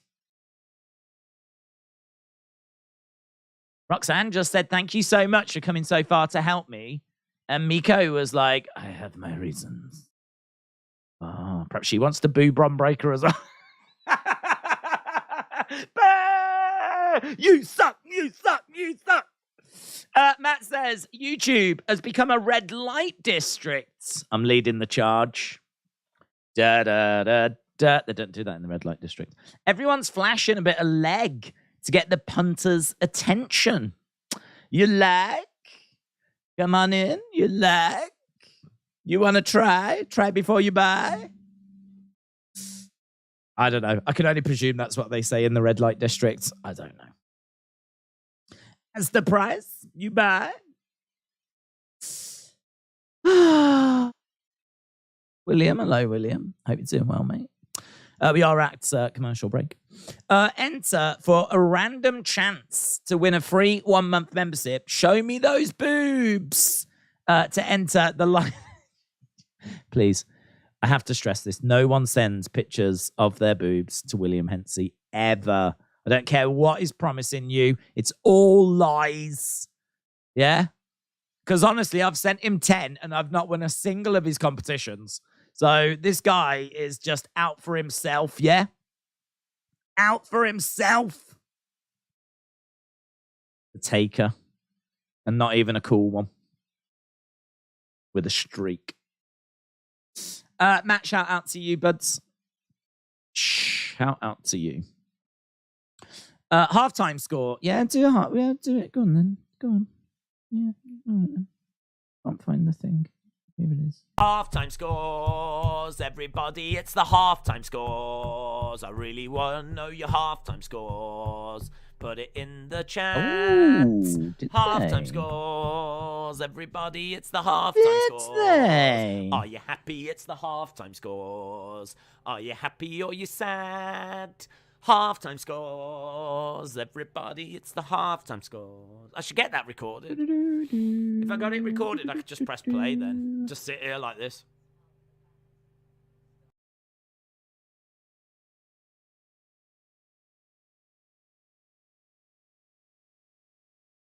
Right. So, Jensen went on his date. There is a 3-minute video. Oh, my God. All Ray wanted was a nice Valentine's Day dinner, but Dominic Crespo... Oh, please get arrested again. Please get arrested again. Wish I could say the same. Wish I could say the same. They end up going. He takes their table. Yeah, you don't like raspberry? Get arrested. Get arrested. That's all I care about. You get arrested? Positive. I'm so sorry You about kidding? that. Yeah, upset with the wait. Police. Police were around. Hang on, what's that? Oh, some police come in. Dom gets scared, does he? Police come in. Dom starts having flashbacks. I gotta go. I can't do this. I can't do this, Mammy. I can't do this! Rhea's like, Dom, please, Dom, stay. Oh, God. Is she gonna have pay? Rippers is paying? Oh, it's ruined her night, that has. Oh, dear. There we go. I'm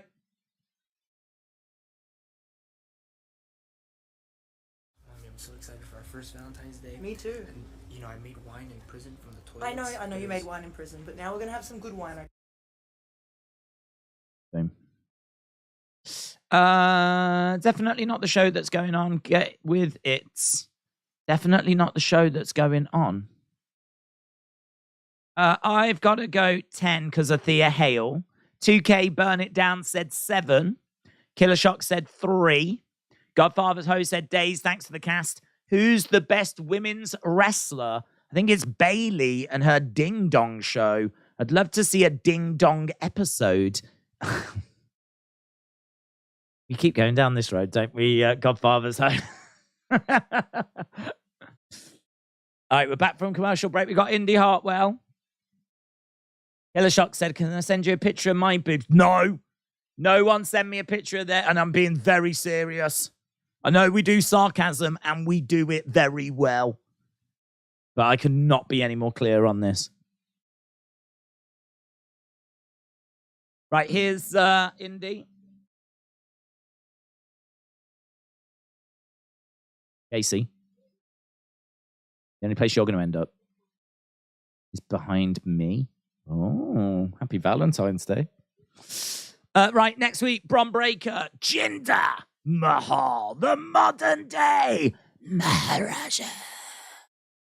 Who's going to challenge Wes Lee? That's my question. About North American Championship.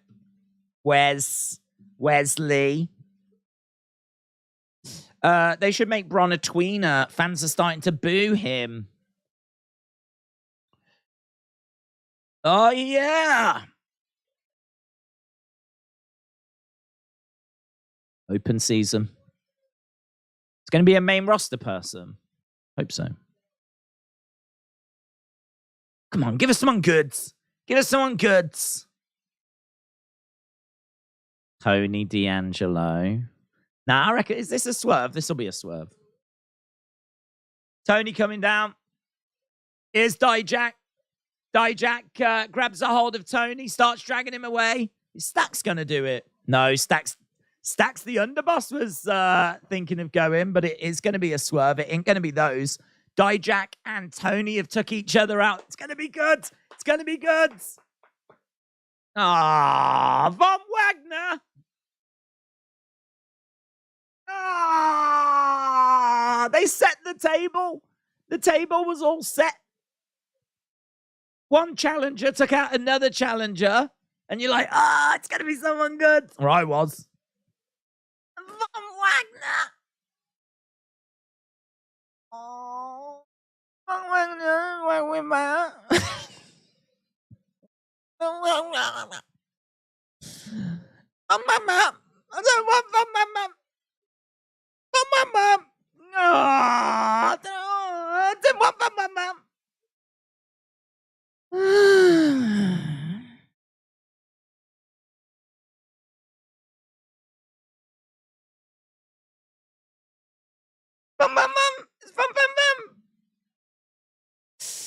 Let down. Mid Wagner. Damn, I was hoping for Dragon Lee said that. That didn't cross my mind, but that would have made a lot of sense. That would have made a lot of sense. You know, the only name I just kept coming in my head was Shinsuke Nakamura. The only name that kept coming into my head, because I don't know where he is. I haven't seen him in forever. And, I mean, I would imagine if he's going to come back, it's going to be a bigger thing than an open challenge for the North American Championship. But I just couldn't get that out of my head. It's like Shinsuke. No, it won't be Shinsuke. Perhaps it'll be Shinsuke? No, it won't be Shinsuke. But could it be Shinsuke? And then it was Bum Bum Bum. Bum Bum Bum that answered the open challenge. How I feel about it. I was hoping for one of FTR. Well, I mean, they're coming into WWE. There's absolutely no denying that. No denying that. We've all seen that tweet, that Instagram post.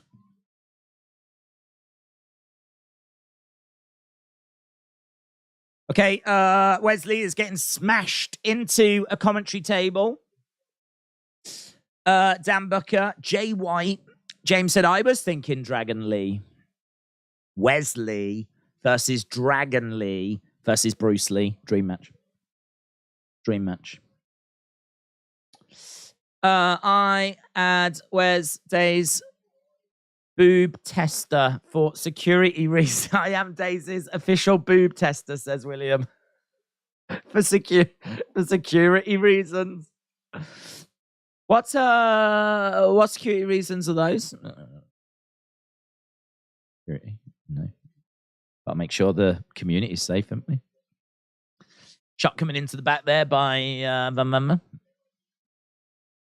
Carter and Chance for main roster tag champs. Shot coming in there by Wes. But I was hoping for Ilya. That's a good shout, actually. Ilya Dragunov. That's a good shout. Back in he. Standing moonsault there by Wesley. We've got 40 odd minutes left to go. Could the revival be at Elimination Chamber, or they are there for SmackDown this Friday? What are we on about? I do not believe they have signed with WWE. So I am not expecting them at Elimination Chamber. I am not expecting them next Friday. I'm not expecting them. I genuinely believe today's post makes me believe more that they are not going to WWE. Can we please get the screen match right? No. I think, honestly, if you watch these streams and you're bothered by what the text box at the bottom says, I think these are going to be very frustrating streams, more so than usual. This is the Wes Lee Open Challenge segment, and he's taking on Von Wagner. Big Time Back said, do you think Roman has been a beneficial for Raw holding their world title? No. Curious to know what the purpose of being a double champ has served. Well, it served the purpose of building up his match against Brock at WrestleMania last year. Knee strike there by Wes. So it built up that. And then, honestly, I was waiting for him to lose it, drop the title. Wes with the pin, 2, 3, Wes wins. Wes beats 1-1-1. Robert Stone frustrated on the outside. So Wesley retains. So yeah, it did that. I was waiting for him to drop the title. And he never did. I mean, I'm guessing it's just to make him the guy, make him the, there's no one else for him to have to take out. He is the guy. For the past 12 months, since he won that at WrestleMania last year, he is the guy. Hank Walker's got a black singlet and it's got orange lettering on the front. He's just got some cowboy boots on.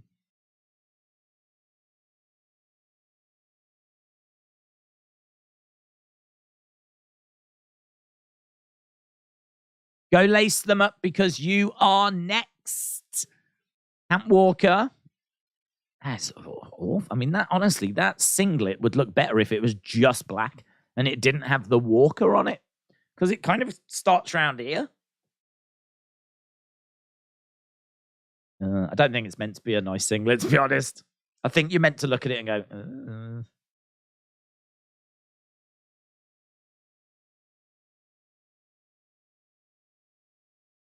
I'm trying to think, has there been any big wrestlers that had their own name on their attire that have been like champions? Did The Rock, the Rock had The Rock on his, didn't he, for a time? Stone Cold, did he just have SCSA on his jacket? The Rock did. I know The Rock had his on. I suppose that's the end of conversation, isn't it, really? Done. I went Hogan. No. Flair had RF. But it wasn't his full name. It was just his initials, RF. Kind of nice. Classy. But like that says Walker. And I was like, has anyone done that? I mean, at least The Rock did it good.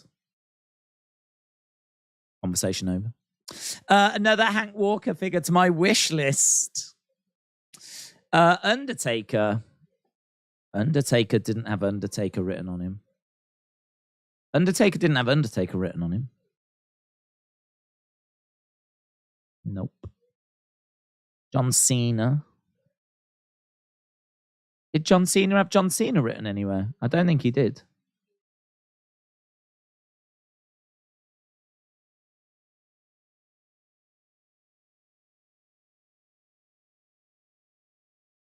I mean, it would have been on his T-shirts that he was always wearing.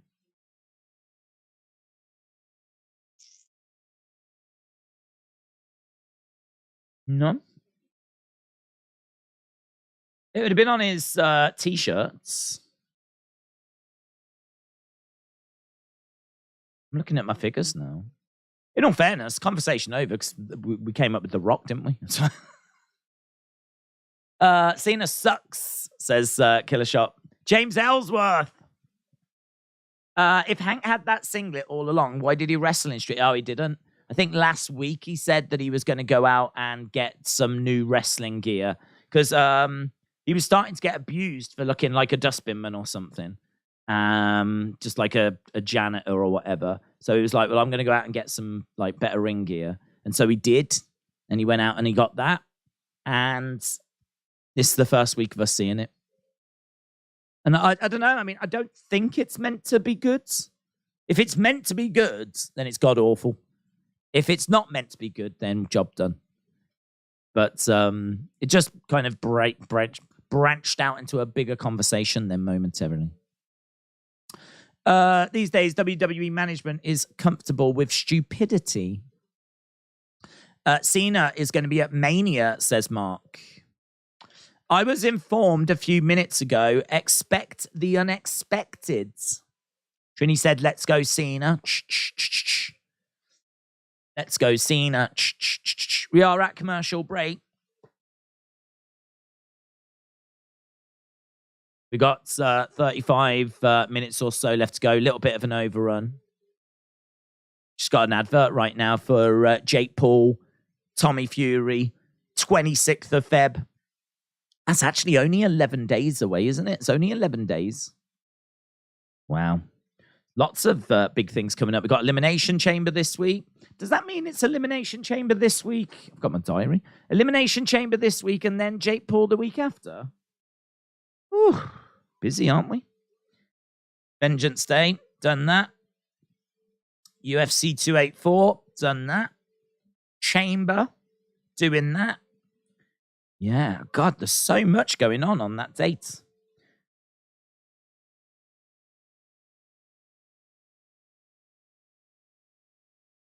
Showing the old WrestleMania promos. Apparently, they've recorded some new ones.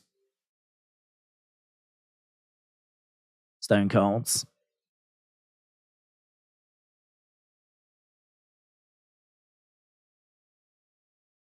Yeah, they were great. We are on the road to WrestleMania. Nash stands out the most when it had the fire look for Wolfpack, said Justin. It's a good shout. Tuesday, March 7th, NXT Roadblock. NXT Roadblock. Right, in the ring, we got Hank Walker and Drew Gulak. Who I don't even know Hank Walker's facing, do we?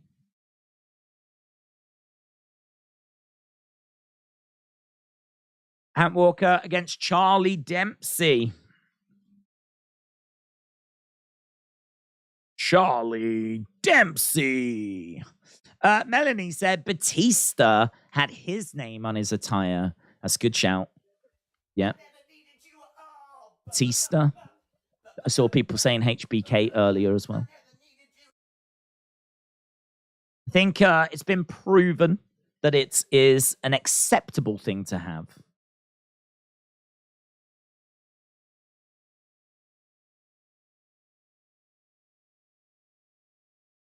Undertaker's one Dead Man show. Tickets available, so he's still doing his one Dead Man show. So Charlie Dempsey in the ring with Hank Walker. Dempsey grabbing a headlock. Good work by Dempsey. So Undertaker, Montreal this Thursday. Las Vegas on March 24th. And Los Angeles on March 31st. So Undertaker has got 3 shows coming up. Down goes Hank Walker. Walker's gear looks like bronze, red, and black gear, says Wrestle with Andy. Tim said, late for halftime scores, but UFC is this weekend, says Tim. Rare Breed said the placing of Walker is awkward. Okay, Walker's managed to grab Dempsey's arm. And Dempsey trying to get over to the ropes. And he drags him back into the center of the ring.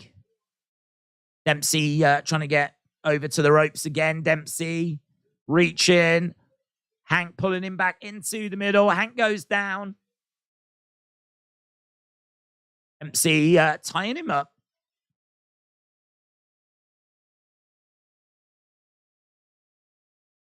Strikes to the back. Grabbing the head of Hank Walker. Hank Walker trying to get over to the ropes, but he has to tap. He was quite close, you know, to the ropes. He wasn't a million miles away. So Charlie Dempsey picking up the win here.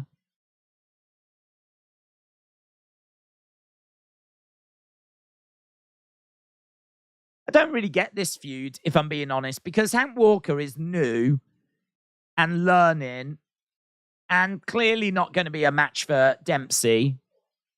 It looks like Dempsey's trying to get at Gulak. Gulak was thinking of coming in to help, but he doesn't.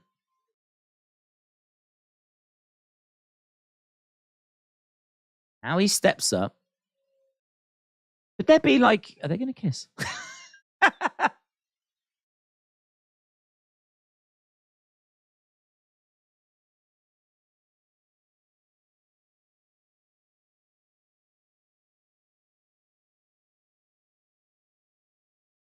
Gulak and Dempsey are walking off together.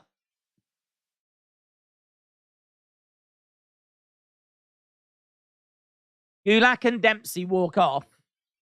Von Wagner is strange, wasn't it? That was a bit strange.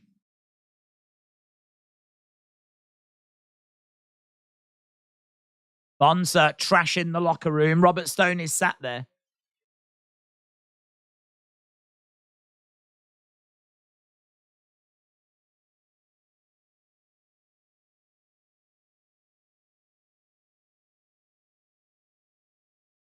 You lost the match because you don't have a connection to me and you don't have a connection to the WWE universe. You've got to let me help you.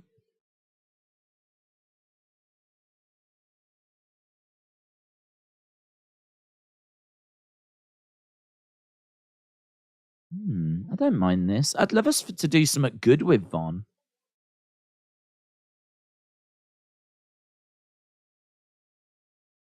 There's a guy inside there. I've got time for him. You've got to let me help you.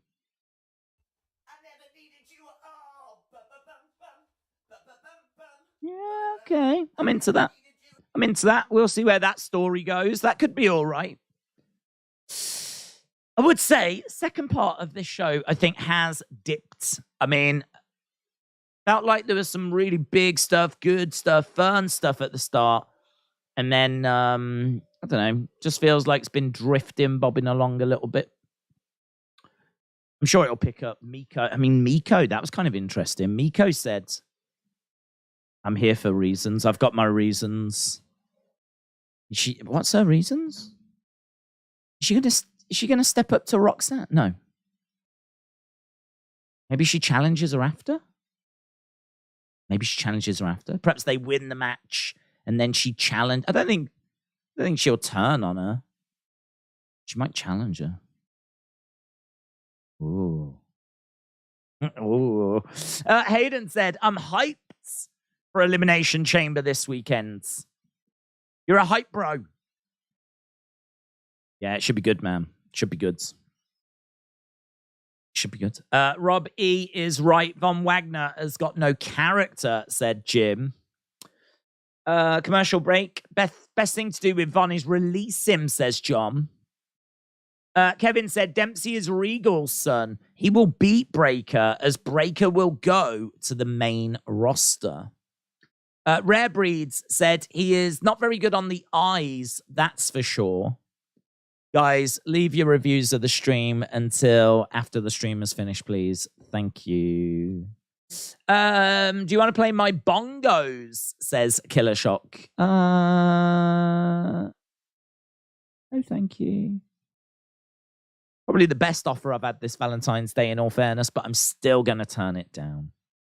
Wrestle with Andy said, I feel that if Roman wins at Mania, he's going to be on track to leapfrog Cena in GOAT rankings.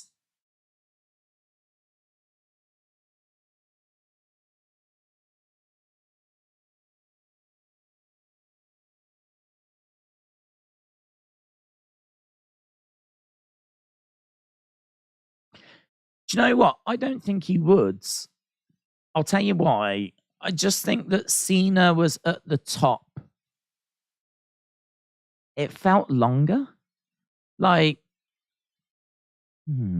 if you think Roman came into the main roster at the very end of 2012, so, I mean, really, you can't really count much of 2012. He came in at Survivor Series. So, you know, there's a month there, whatever. So really, it's 2013. So it's been 10 years. Now, a chunk of that time was when he was in the Shields. And you can definitely say, well, a chunk of Cena's time was when he was Prototype. That's more than fair, right? But then once Cena becomes Thugonomics Cena, you know, once we get to that version of Cena, we are off to the races, man. We are really getting somewhere. And I don't know. I feel like when the Shield split up, Roman is obviously pushed very hard, but he's not accepted. I mean, if you think, like, he wins, the 2015 Rumble, and they boo him out the building. I mean, people very quickly were not on board Roman and his singles run. And I think that resistance to Roman means that there's a good chunk of his career. I think a lot of people are like, oh, man. And I suppose the true could have been of Cena as well, because there was plenty, let's go Cena, Cena sucks. So there was plenty of dueling chance. There was plenty of people not into John Cena as well. Maybe it's just because we've just gone through the Roman thing. But for me, there's a large part of Roman's singles run which he's pushed. But the fans just aren't into it. They're not into it. I don't want to say it doesn't count. I just don't think, like, does it count? Oh, it's hard. It's hard. You see, I think Cena as Thugonomics, and then, him just going into the rest of his career. There's plenty of people that hate him. There's plenty of people that like him, but he is undeniably the guy. And he's like the face of the company, and really he blows everyone else away. You know, you can say with Roman, there was a few other people around that have had title opportunities whilst he's been around. He has been at the top of the card. He has main evented a lot of WrestleManias. If you look at the achievements, they're probably greater than Cena's. It just doesn't feel like he's bigger than Cena to me.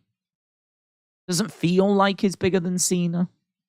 And I put it down to the fact that I think for a good chunk of Roman's time, we sat there going, he needs to be heel. He needs to be heel. He needs to be heel. And I think the real good Roman stuff has been since he turned heel. So I think that what I give him credit for is the Shields and since he turned heel. And then the stuff in between, which is basically 2014 through to 2020? 6 years. That 6 years is 6 years of us going, they should turn him heel. Are they going to turn him heel? They should turn him heel. Should turn him heel. Should turn him heel. They should turn him heel. No one wants him to win the Rumble. Oh, he's won the Rumble. They should turn him heel. This sucks. Roman sucks. Why have they got him saying suffering succotash? They should turn him heel. Why is he having dog food dumped on him? Or why is he dumping dog food on Baron Corbin? They should turn him heel. I think that takes away from it. I really do. It's not like we've had 10 years of this version of Roman, you know? It's not like we've had 10 years of that. So it's going to be one that will be hotly debated. Did you word it? How did you word it? I'll put it up in the poll. Let's have a look. Let's see. I feel if Roman wins, he could leapfrog Cena in the GOAT rankings. Let's ask. If Roman wins at WrestleMania, does he leapfrog Cena in the GOAT rankings? Trick Williams in the ring. We got Ilya backstage. Meet me face to face. This is going to be really interesting. I genuinely don't know what people are going to say to this. I think this is going to be hotly debated, or could be. We probably won't let it get that far. I think it's a really good question. Hence why I'm going to put it in the poll. If Roman wins at WrestleMania, does he leapfrog John Cena in the GOAT rankings? Yes or no? What do you think? That is a good question. Well done, Wrestle with Andy. Well done. That's good. We'll let that rumble in away for the next 30 minutes or so till we get to the end of the show. And, right, we got Dragunov making his way to the ring. We got Trick Williams in the ring.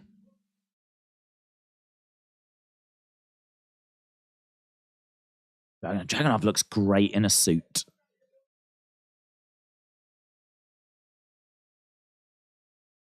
You don't want this problem. Booker T, get the popcorn ready. I'm about to put on a show. I know you're scared. He is not scared. Fun fact about Dragunov, he is not scared. Dragunov coming out in a great looking suit. Dragunov getting into the ring.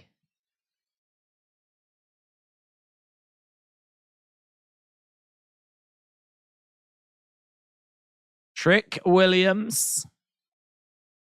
Dragunov's theme song is 10 out of 10, the sign in the crowd says. You are the life of the party.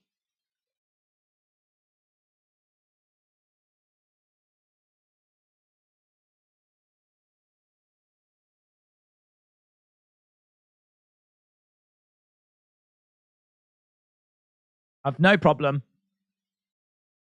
Yeah, I mean, in all fairness, Dragunov was talking way too much there. Like, he makes his way out, he starts talking, and like, it's like, oh, what's going on? Just drop him. Just talk trash about you, just drop him. Thankfully, he does drop him, but only after Trick fires first. That brings out JD Manamana. You tore my retina.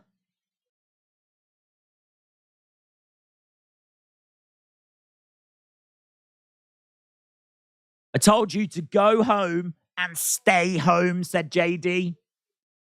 Got a patch over his eye. Like a sexy pirate.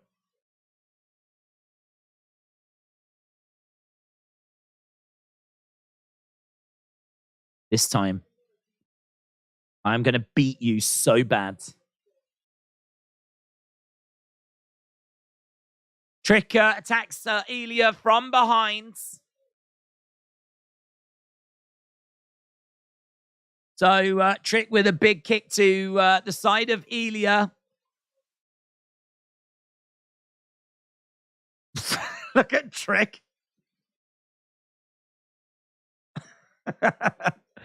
Mocking Ilya. Trick, whoop that Trick. What happened to his bout it catchphrase? Remember that? Does he use that anymore? Bout it.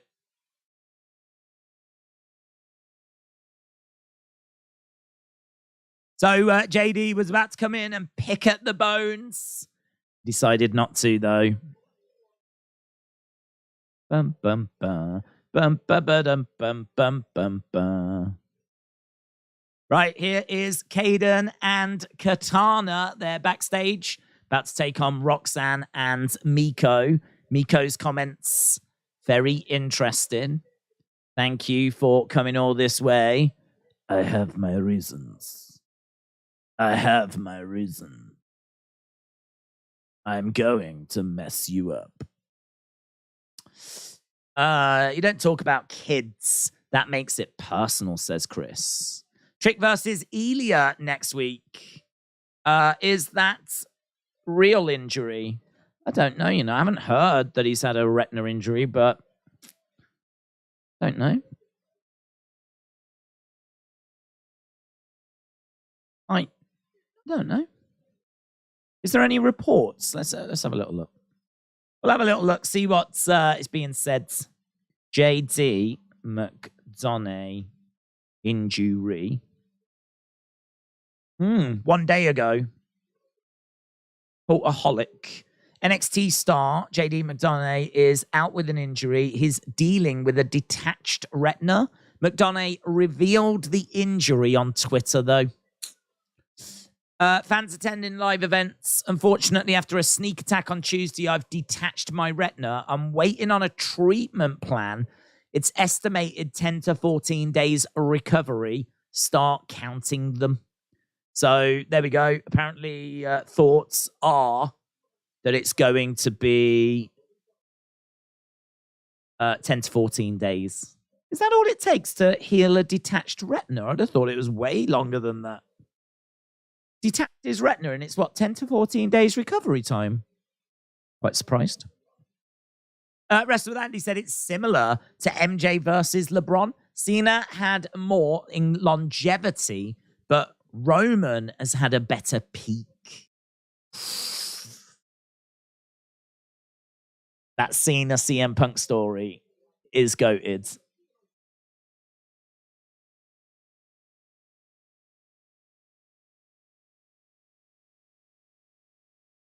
Cena versus Rock, WrestleMania 28, 29. It's really interesting, though, because you sit here and you go, when was Cena's peak?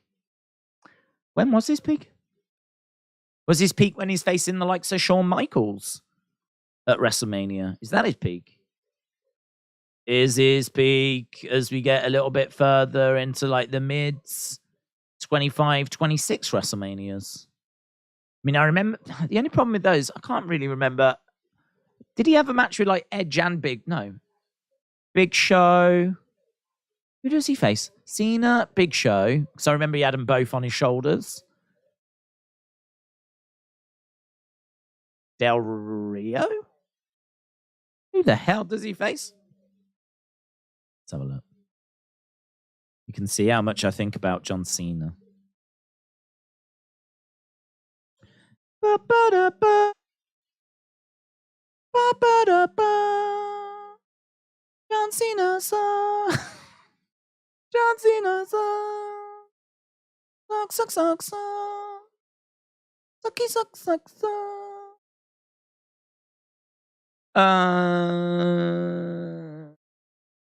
Cena Miz at 27.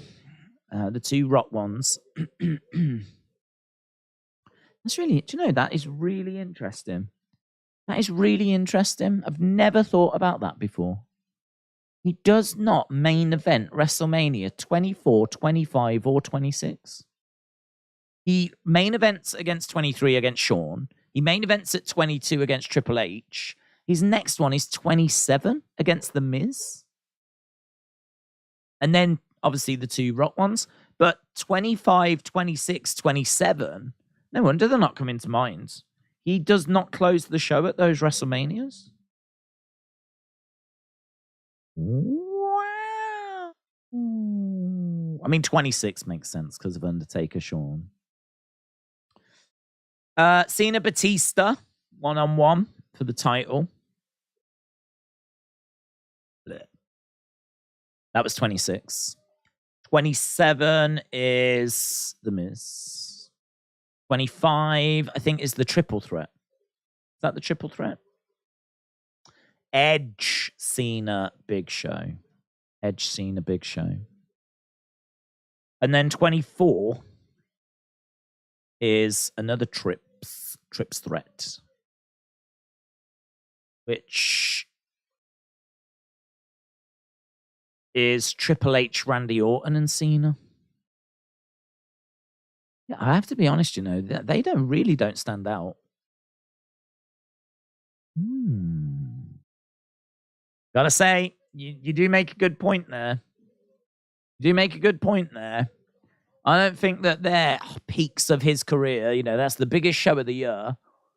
And he's, you know, in there with some triple threat matches and not closing the show. And yeah. I think he has a good run. Then you get to like 25, 26, 24, 25, 26. Maybe there's a little dip there. I mean, the rest of the shows he's going to be at the top of the card. But then, like, you go into that amazing story with The Rock. Good point.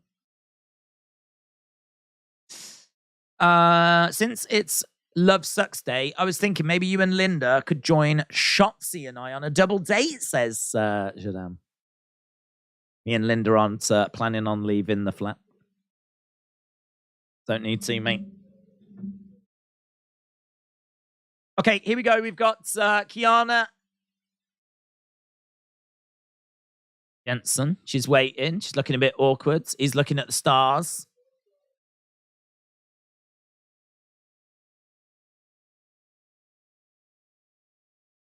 He's playing with the keys. He looks at her. He's going to go for it. He's gone. What's this? She's cheating on you. What?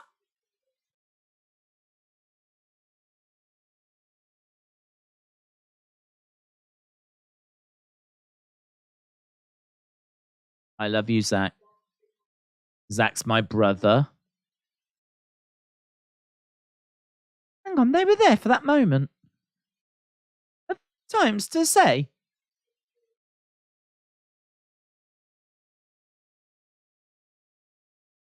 Thanks, Zach.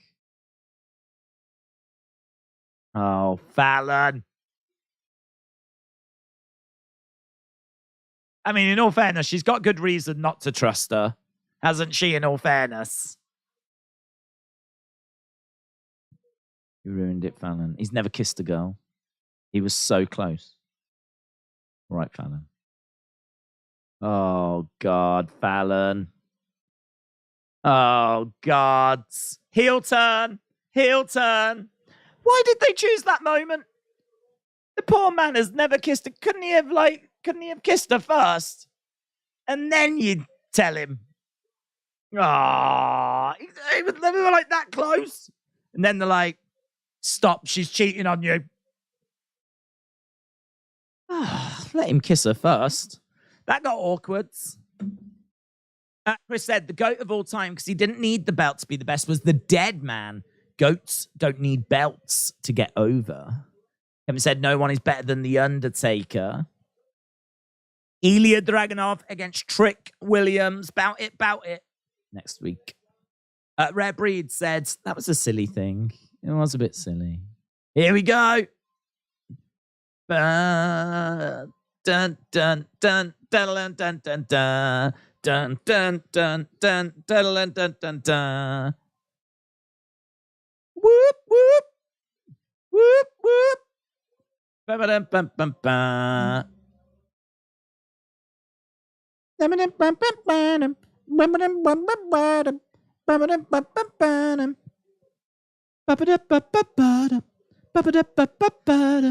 Whoop whoop. Bum bum bum bum bum bum bum bum.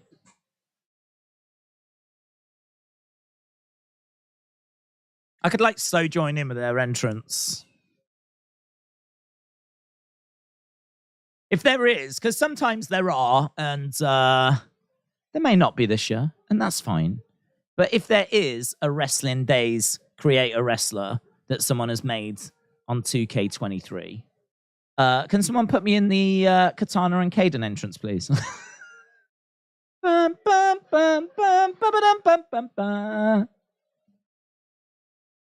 Because normally I'm in the Iconics one, or the Bellas. You can look, but you can't touch. Here's Meiko. Fallon ruins everything.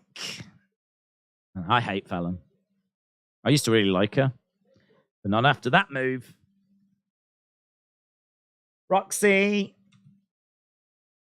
Miki versus Katie and Katani.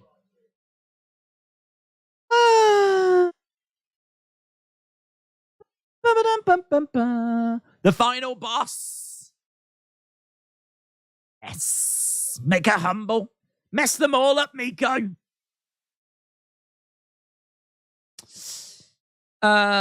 Killer Shark, shout out to you. Kevin said, I've watched wrestling since 82 as a kid, and no one is better than The Undertaker. Cena, The Rock, Roman, and Bret Hart, second best to Undertaker. Who do you think will win at WrestleMania 39, Cody or Roman? Cody. And it might not be Roman. Could be Sammy. Sammy. Against ropes, nice kick side head. Good. Look at the chemistry. Look at that. Quick work there, these two together. Meiko on the outside. There's Katana working on the arm. Roxy getting up to her feet. We got 10 minutes or so to go. Lovely. Over the top there by Katana. Head scissors takedown. Roxy flips over.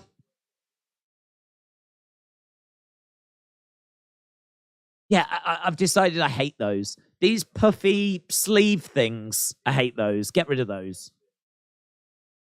She's just like, oh, you want to fight? She's just took the one off, but she's still got the other one on.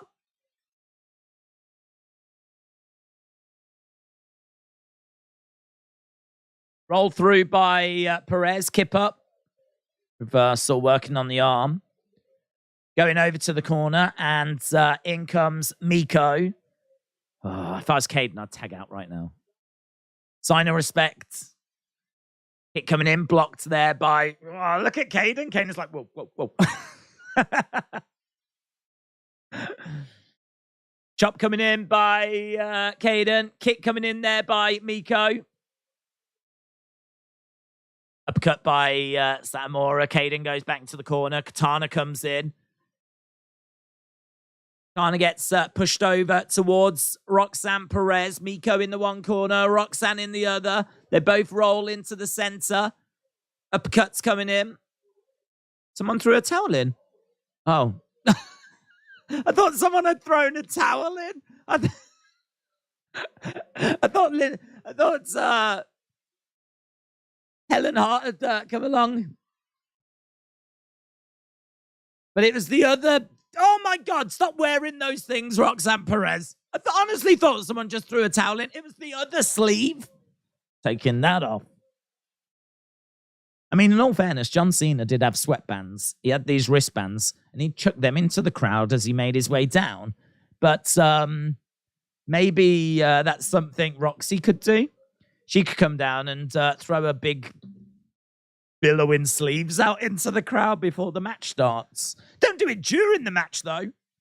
If I was a referee, I'd be like, call the bell. Someone's thrown the towel in. Call the bell. Roxy would be like, no, it's my sleeve. It's my sleeve. No, sorry. It looks like a towel to me. Call the bell. Match over. You lost. It's my sleeve. That's not what it looks like to me. Have you seen the Valentine's Day dinner? Quickly, I had a quick scan through. The sleeve things are a bit silly. They fall off all the time, said Rare Breeds. Justin said, I got myself an Uncle Howdy mask yesterday, and when I got home, I scared my wife. Sad thing was, I wasn't wearing the mask. Nice. Nice. And also, you're now divorced. Kevin said, thanks for reading my posts. No worries. My husband loves Gigi, said Chastity Plum. Easy to support. Gigi Dolan. Good wrestler. That's why. Good wrestler. Spent a lot of time on the indie scene. Chris said, second best of all time to me is Mick Foley. He had promo skills. He gave his all in every match. He sacrificed his body, and he did everything he could for the fans' enjoyment. He even made a sock get over. They don't fall off all the time, but I've seen it. I've seen it happen. They don't fall off all the time, but I have seen it happen every match she is in. Those sleeve things, they don't fall off often or all the time, but I've seen it happen every single time she's had a match. Without fail.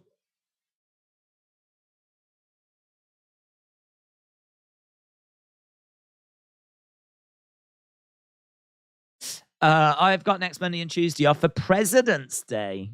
Oh, lucky you. John Cena stayed on. That was an okay gimmick. Right, here we go. We are back. We are into the final 3 minutes. And then, of course, we've got this little overrun. Obviously, this match doesn't really count for anything, but it's all eyes on Meiko. What did she mean? I've got my reasons. Thank you for coming. I've got my reasons. Right, drop kick there by Katana. 1, 2. Kick out. We've got Roxy trying to get over to Meiko. In comes Kayden. Kayden has managed to grab Roxy, putting a stretch on.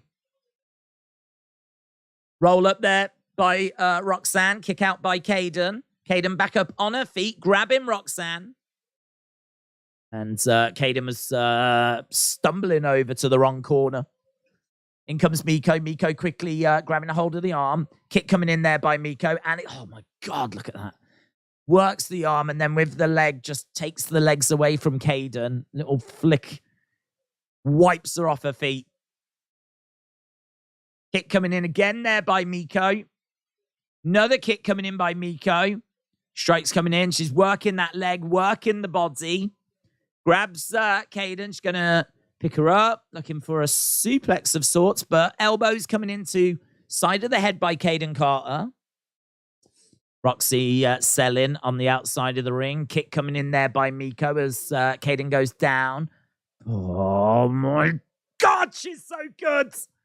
She is so good.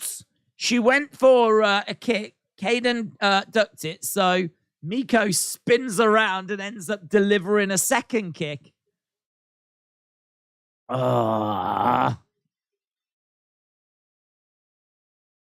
Kick coming in there by Roxanne, who flips over, lands onto Kayden. Katana comes in and makes the save. Killer Shock, goodbye. Appreciate it. Strike coming in there by Roxanne. Forearm strike there by Kayden. Roxy goes against the ropes, around the houses, on her feet.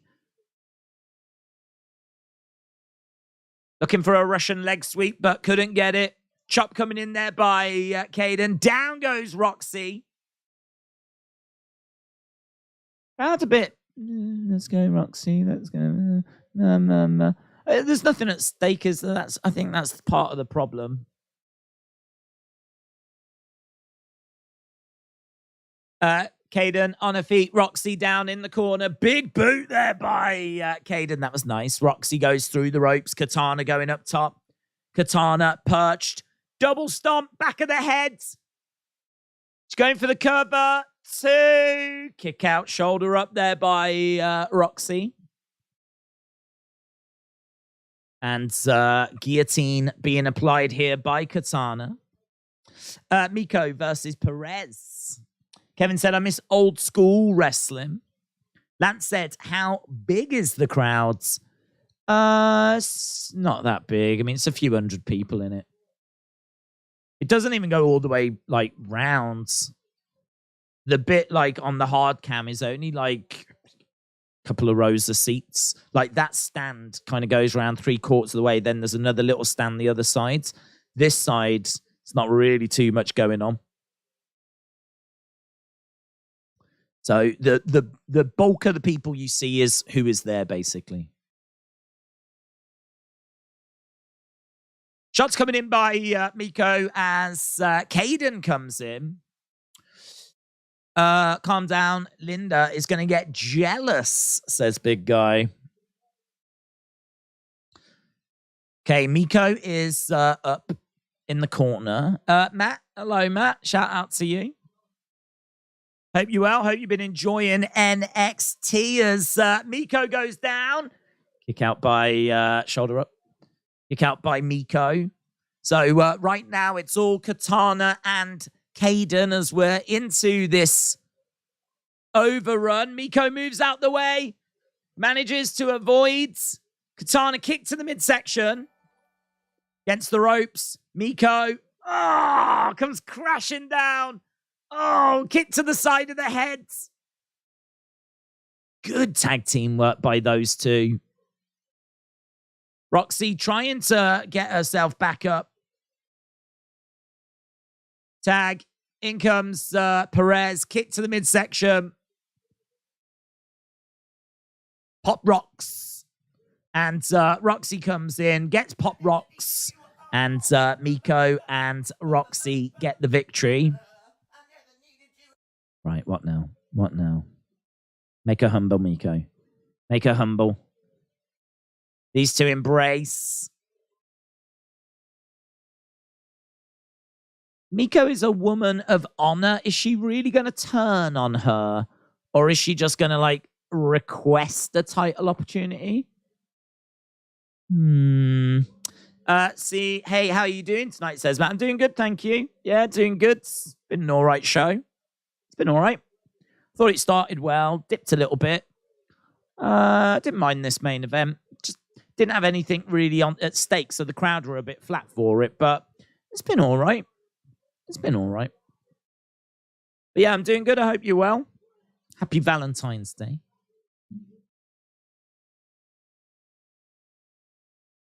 Roxanne and Meiko win. Yes, yes, yes. Right, here we go. Here we go. Microphone. I did something for you. So, now, I'd like you to do something for me. I did something for you, and now I want you to do something for me. It would be my honor, says Roxanne Perez. Yeah, so new women's champ, yeah? New women's champ.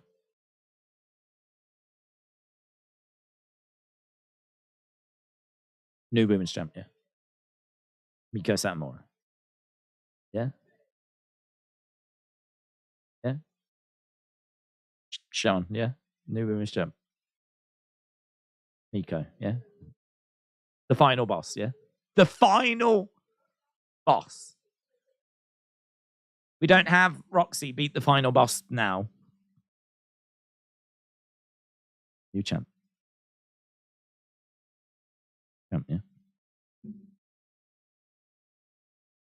If Roxanne Perez beats Meiko Satomura, I'm going to cry. I'm going to actually cry. I'm going to burst into tears.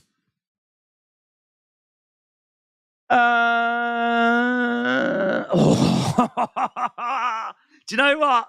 We said it was good. We said it was good, and it is good. If Roman wins at WrestleMania, does he leapfrog John Cena in the GOAT rankings? Oh my God. 52% say no. 48% say yes. I mean, I don't even know what's 2%. 10% would be 18. So 1% would be 1.8. So 2% is around about 3 or 4 votes. About 4 votes. It's about 4 votes in it. Out of 186 votes, there's about 4 votes in it. It's basically 50-50. Basically 50-50. If Roman wins at WrestleMania, comes out, is he a bigger star, bigger GOAT than John Cena? We've asked this community because you lot are like a supercomputer. You're like a supercomputer. Or think of all the wrestling knowledge that collectively we've got here. I mean, we are a wrestling suit. You can feed some in and spit an answer out, yeah? Well, we've come with a big question. We've come with a big question. If Roman wins at WrestleMania, does he leapfrog John Cena in the GOAT rankings? We've put that into the supercomputer, and the supercomputer's gone.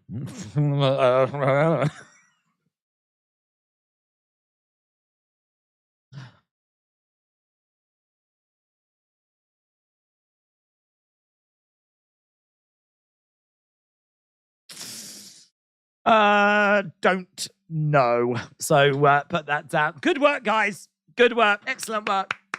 Well done, everyone. Well done. Answering the big questions right here. Yes. We were up to 198, and it's still it's got guys. Excellent work. We've now gone 51.49. Excellent work, everyone. 51.49. Well done. Well done. There was 2% in it. Now there's 1% in it. Well done, everybody. Well done. Just when you're like, oh man, can't get any closer. Gets closer. Excellent work. Excellent. 200 votes. End the poll. Here's the final results. 41.58. Well done, everybody. Well done. Excellent work. Right. Okay. We are done. We are done. I'm going to run off, I'm going to watch that Rhea Ripley video because I haven't had a chance to watch it. I just skimmed through it to see if Dominic would get arrested. And he doesn't. He gets spooked by the police instead. But looks pretty fun. I want to see what gets said. So I'm going to go off and watch that. Appreciate the support as always. And I will see you again next time. Bye for now. Bye-bye. New women's champ, yeah?